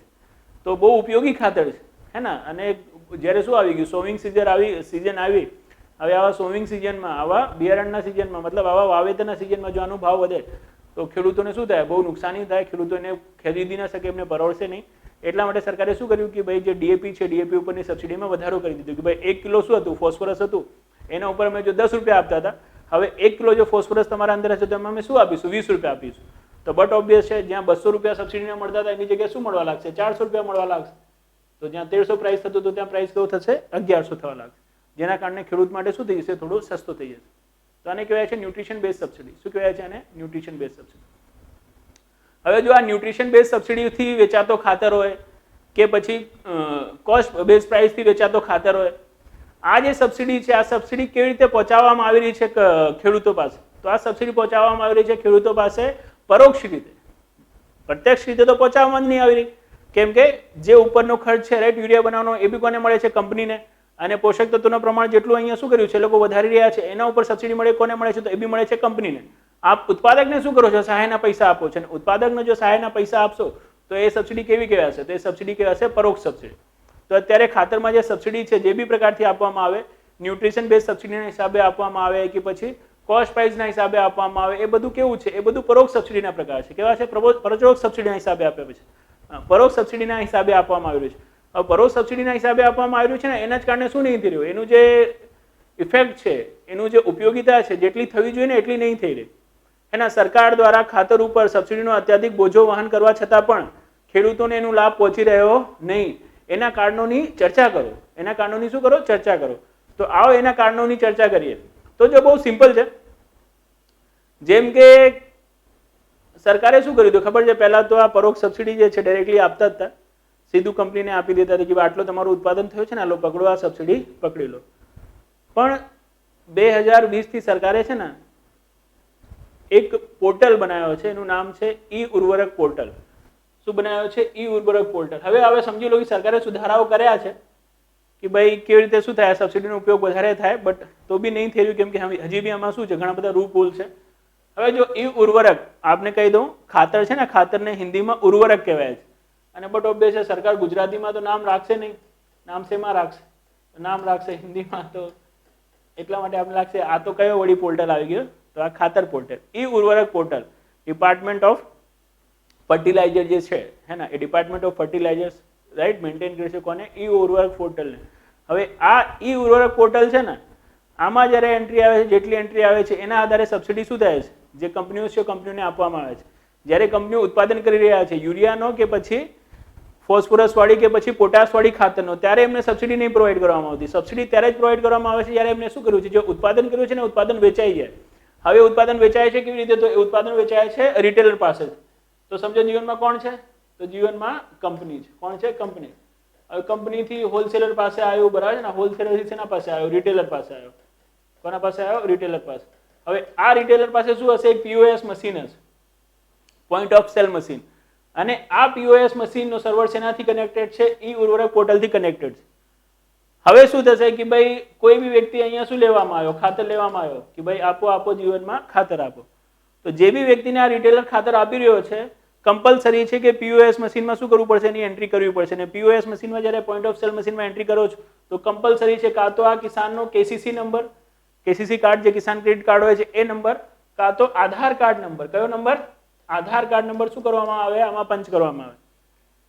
અને એ કેસીસી નંબર, આધાર કાર્ડ નંબર જ્યારે પંચ થઈને શું થાય છે? બિલ જનરેટ થાય છે કે ભાઈ આને આટલા કિલો શું થયું છે? ખાતર આપ્યો છે. તો એ માહિતી ક્યાં પહોંચે છે? ઈ ઉર્વરક પોર્ટલ પર પહોંચે છે. તો ખબર પડી જાય છે કે ભાઈ જ્યારે જેને શું કર્યું છે? આ ડેટા ફીડ કર્યો છે રિટેલર કે આ કંપનીનો, મતલબ જે બી કંપની એને સપ્લાય કર્યું છે, કંપનીનું નામ બી રાખવું પડશે ને. એ કંપનીએ શું, એ કંપનીનો આટલા કિલો ખાતર શું છે? આ આધાર કાર્ડ વાળા વ્યક્તિને આપ્યો છે. તો એ કંપનીના નામ ઉપર શું થઈ ગઈ? એટલી એન્ટ્રી થઈ ગઈ. હવે જેટલા કિલો શું થશે? એન્ટ્રી થતી જશે અહીંયા કંપનીની કે ભાઈ આટલી કિલો આપણી શું થઈ ગઈ છે? ખાતર વેચાઈ ચૂકી છે, લોકો સુધી પહોંચી ગઈ છે. તો એના હિસાબે કે ભાઈ શું થાય છે? આટલી કિલો ખાતર તમારી શું થઈ ગઈ છે? ખેડૂતો સુધી પહોંચી ગઈ છે. તો લો પકડો, આટલી સબસિડી તમે તમારી પકડી લો. આ રીતે સરકાર પછી શું કરશે? કંપનીને આ રીતે પૈસા ટ્રાન્સફર કરી દેશે. આ મિકેનિઝમ છે અત્યારે. ઈ ઉર્વરક પોર્ટલ થ્રુ શું થાય છે? જે સબસિડી છે, સબસિડીના પૈસા કંપનીઓને આપવામાં આવે છે જ્યારે એ ઉર્વરકનો મતલબ એ ખાતરનું વેચાણ થઈ જાય છે રિટેલ દ્વારા. કોણે? ખેડૂતોને. આ કરવાનું કારણ એવું હતું કંપનીનો કે ભાઈ કંપનીઓ જે બી શું બનાવે છે? ખાતર બનાવે છે. તો કંપનીઓ સુનિશ્ચિત કરે કે ભાઈ આ ખાતર શું થાય? ખેડૂતો સુધી પહોંચે. વચ્ચે ક્યાંક શું ના થાય? એની બ્લેક માર્કેટિંગ ના થાય, હે ને? વચ્ચેથી ક્યાંક બી ખાતર ચોરી ના કરવામાં આવે, રાઈટ? વચ્ચેથી એનો શું ના થાય? મિસયુઝ ના થાય. કેમ કે શું થાય છે? ઇન્ડિયામાં ઘણી બધી ખાતર નેપાળ છે, બાંગ્લાદેશ છે, અહીંયા બધા સ્મગલ કરવામાં આવે છે. કેમ કરવામાં આવે છે? એટલા માટે કેમ કે શું છે? ઇન્ડિયામાં ખાતર સસ્તી છે, સબસિડી વાળે છે, ને ત્યાં શું છે? ખાતર મોંઘી છે. તો એવું બધું ના થાય. સુનિશ્ચિત કરે કંપનીઓ કે અહીંયા રિટેલરને મળે અને રિટેલર શું કરે? ખેડૂતોને આપે, જેનાથી શું થાય? એમનો પ્રોપર પોઈન્ટ ઓફ સેલમાં પંચિંગ થાય, એની એન્ટ્રી અમારા પાસે થાય. તો એટલી જ ખાતર, હે ને?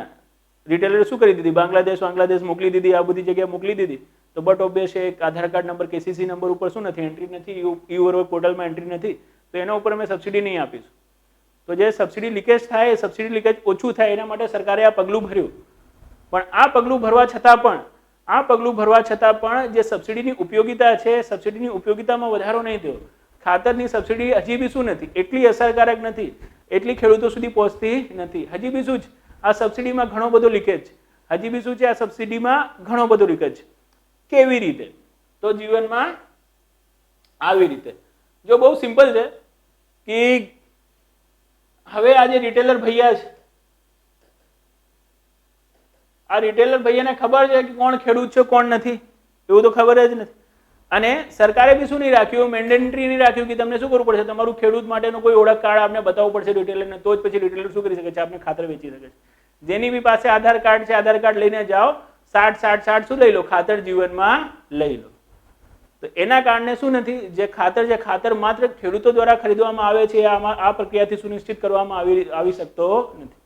ઘણા બધા શું હોય છે, બિન ખેડૂતો બી આ ખાતરને ખરીદીને એનું શું કરે છે, એનું દુરુપયોગ કરે છે, કે એનું શું કરે છે, બ્લેક માર્કેટિંગ કરે છે, કે ભાઈ અમે શું કરી લીધી છે, આ ખાતર ખરીદી લીધી છે સબસિડી વાળી, હવે તમારા આધાર કાર્ડ ઉપર તો શું થઈ ગયું છે, આટલું પંચિંગ થઈ ગયું છે, તમારી લેવી છે તો લઈ લો. અધરવાઇઝ શું કરે છે, એનું જે મિસયુઝ કરતા લોકો છે, મતલબ મિલ્ક બનાવવા માટે એનો ઉપયોગ કરે છે, કે જે પશુઓ છે પશુઓને ખાવા માટે આપે છે એવા લોકોને વેચી દે છે. અધરવાઇઝ એનું સ્મગલિંગ કરી દે છે, હે ને, ક્યાં કરી દે છે, તો બાંગ્લાદેશમાં, જીવનમાં, નેપાળમાં, અને એ સ્મગલિંગ જ કરે છે.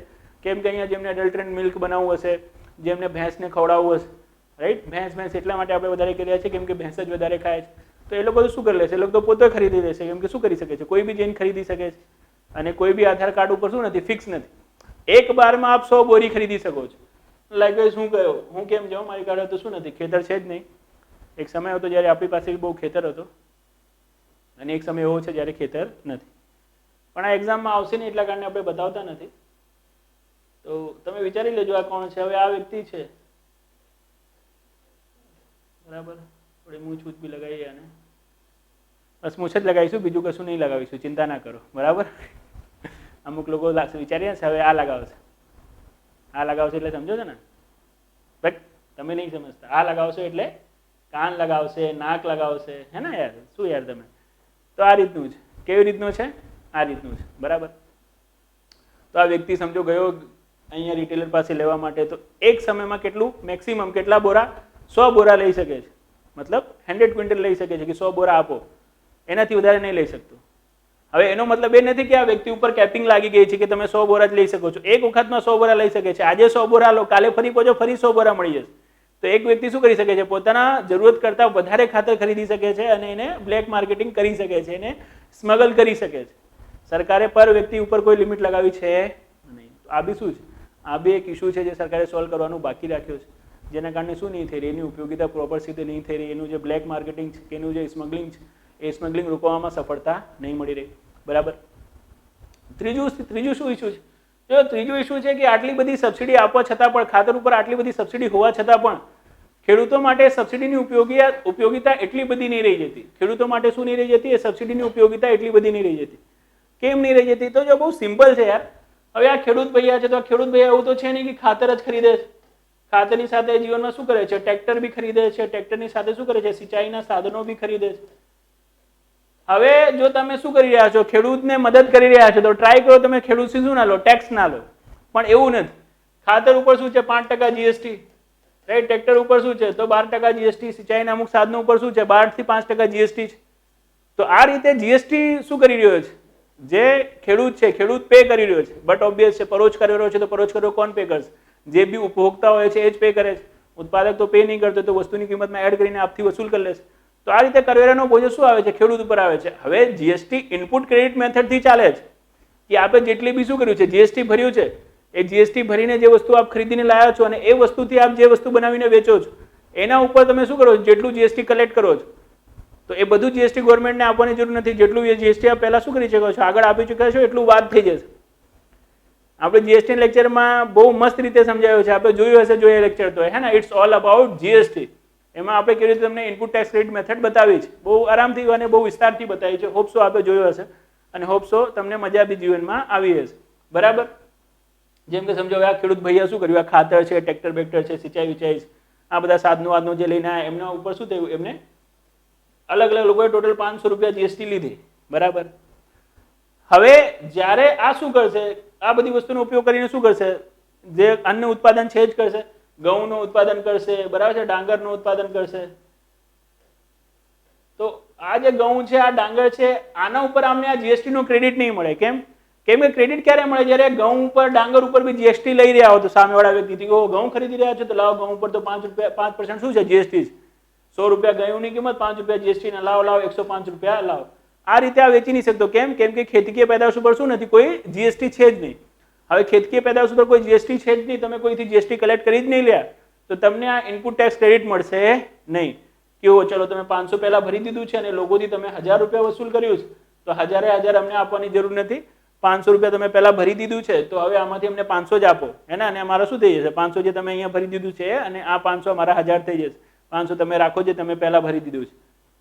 તો એવું થશે નહીં. આ જીએસટીનું ભારણ કોના ઉપર પડી રહ્યું છે? ખેડૂત ઉપર જ પડી રહ્યું છે. તો ખેતીકીય સાધનો ઉપર સાથે સાથે ખાતર ઉપર જીએસટી હોવાના કારણે અને ખેડૂતના જે ખેતીકીય પેદાશો હોય છે એના ઉપર જીએસટી ના હોવાના કારણે આ ખેડૂતને શું નહીં મળતું? ઇનપુટ ટેક્સ ક્રેડિટનો લાભ નહીં મળતો, જેના કારણે શું છે, જેટલું સબસિડીથી એનો ફાયદો થાય છે એટલું ટેક્સથી શું થઈ જાય છે? એ ફાયદો ઓછો થઈ જાય છે, એ લાભ ઓછો થઈ જાય છે. તો એના કારણે બી સબસિડીની અસરકારકતામાં શું થઈ રહ્યું છે? ઘટાડો થઈ રહ્યો છે. હે ને? ધીઝ આર ધ ઇશ્યુ કે હજી બી શું છે, જે સબસિડી છે સબસિડીને લઈને ઇન્ડિયામાં ઘણા બધા ઇશ્યુઝ છે ખાતરની સબસિડીને લઈને. ખાસ ભાઈ ખાતરમાં શું નહીં કરવામાં આવ્યું? પર કેપિટા મતલબ પર પર્સન જે કોટા છે, પર પર્સન કોટા ફિક્સ નહીં કરવામાં આવ્યો. વચ્ચે વાત થઈ હતી કે ભાઈ હે ને સરકાર કરશે કે 20 એકર જમીન છે જ અમારી પાસે, જો તો 20 એકર જમીન છે તો આપ શું કરી શકો છો? માત્ર 100 બોરા.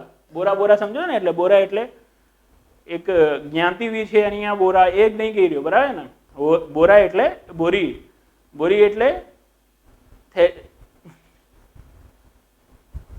બોરી એટલે બોરી જ કહો છો ને? શું કહો છો? જેમાં નહીં આપણે ક્વિન્ટલ આવે છે આખું અમલાદીની, આ રીતે. તો 100 બોરા લઈ શકે છે આ રીતે. આ રીતે કેપિંગ લગાવવી જોઈએ. પછી જે રિટેલર છે, રિટેલર દ્વારા માત્ર ને માત્ર ખેડૂતોને શું કરવું જોઈએ?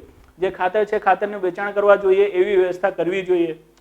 ત્રીજું શું કરવું જોઈએ કે જો કોઈ વ્યક્તિ શું કરે છે, આ ખાતરનો દુરુપયોગ કરતા પકડાય છે કે દોષી ઠેરવામાં આવે છે, તો એના માટે શું હોવા જોઈએ? કડક કાયદા હોવા જોઈએ, જેનાથી શું થાય? લોકો ડરે આવવાનો જે દુરુપયોગ કરવાથી.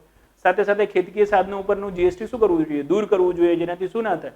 જે સબસિડી છે સબસિડીની અસર ઓછી ના થાય. હે ને? જો તમને પ્રોબ્લેમ્સ ખબર છે તો સજેશન્સ તો શું કરશો? આપ બનાવી જ લેશો, રાઈટ?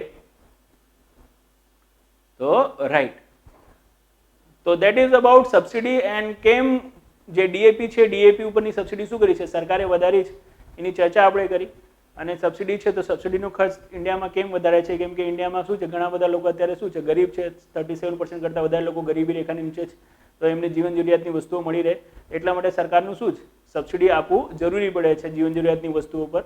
કેમ? કેમ કે સરકારનો માત્ર ને માત્ર ઉદ્દેશ આર્થિક વિકાસ નહીં થઈ શકતો. આર્થિક વિકાસની સાથે સાથે શું હોય છે? સામાજિક વિકાસ હોય છે. અને આ સામાજિક વિકાસ બી કેવો હોવો જોઈએ? સમાવેશી હોવું જોઈએ. સમાવેશી હોવું જોઈએ મતલબ બધા લોકોને વિકાસનો લાભ મળવો જોઈએ. કોઈ બી કુપોષિત ના રહેવું જોઈએ, કોઈ બી વ્યક્તિ એવો ના રહેવું જોઈએ જેની પાસે ગેસ ના હોય, ચૂલા ઉપર એમને ખાનો બનાવવો પડતો હોય.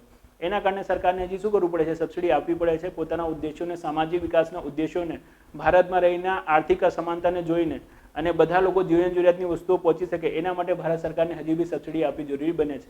પણ એ સબસિડીની અસરકારકતામાં વધારો થશે જો સરકાર દ્વારા એને પ્રત્યક્ષ રૂપે આપવામાં આવે, રાઈટ? જે સબસિડીની ચોરી છે, સબસિડીની ચોરી અટકાવવામાં આવે અને સબસિડીનો દુરુપયોગ કરવાવાળા વ્યક્તિને દંડિત કરવા માટે કઠોર કાયદાઓનો નિયમન કરવામાં આવે કે બનાવવામાં આવે. અને બીજું લાગે છે મને આખું સબસિડી નહીં, ખાતરના સબસિડીથી ક્વેશ્ચન થશે. તો હજી બી ખાતરની સબસિડીને અસરકારક બનાવવા માટે કયા કયા પ્રયત્નો કરવા જોઈએ એવા કોઈ ક્વેશ્ચન આવે તો મોટા ખેડૂતો છે, મોટા ખેડૂતોને જે ખાતર છે ખાતર ઉપરની સબસિડી દૂર થાય એવા પ્રયત્ન કરવા જોઈએ. અમુક જમીન કરતાં ઓછી જમીનવાળા વ્યક્તિઓને શું થાય? સબસિડાઇઝ રેટ ઉપરની જે ખાતર છે ખાતર મળે એવી વ્યવસ્થા કરવી જોઈએ. પર વ્યક્તિ ઉપર શું કરવું જોઈએ? લિમિટ લગાવવી જોઈએ ખાતરના ઉપયોગની. જ્યારે રિટેલર દ્વારા માત્ર ને માત્ર ખેડૂતોને શું થાય? ખાતરનું વેચાણ થાય એવી શું કરવી જોઈએ? પ્રક્રિયા લાવવી જોઈએ. જો કોઈ વ્યક્તિ ખાતરનો દુરુપયોગ કરતા પકડવામાં આવે તો એના માટે શું હોવું જોઈએ? કઠોર કાયદા હોવું જોઈએ, right? These are the things. જે મેં તમને પ્રોબ્લેમ્સ બતાવી છે એ પ્રોબ્લેમની સામે શું બતાવી શકો છો? આપ સજેશન્સ બતાવી શકો છો. તો હોપ સો આ જે સબસિડીનું લેક્ચર છે, સબસિડીનું લેક્ચર આપને ગમ્યું હશે. આ સબસિડીના લેક્ચરમાં આપણે બધી વાતો કરી લીધી છે અને આ સબસિડીનું લેક્ચર આ રીતે હવે શું થઈ જાય છે? પૂરો થઈ જાય છે. આ ઇકોનોમિક્સમાં, કરંટ ઇશ્યુઝમાં, સાયન્સ એન્ડ ટેકનોલોજીમાં ગમે ત્યાં આવે, એસએમાં આવે, ઠોકી દેજો. કોને? પેપરને નહીં, આન્સરને. Thank you.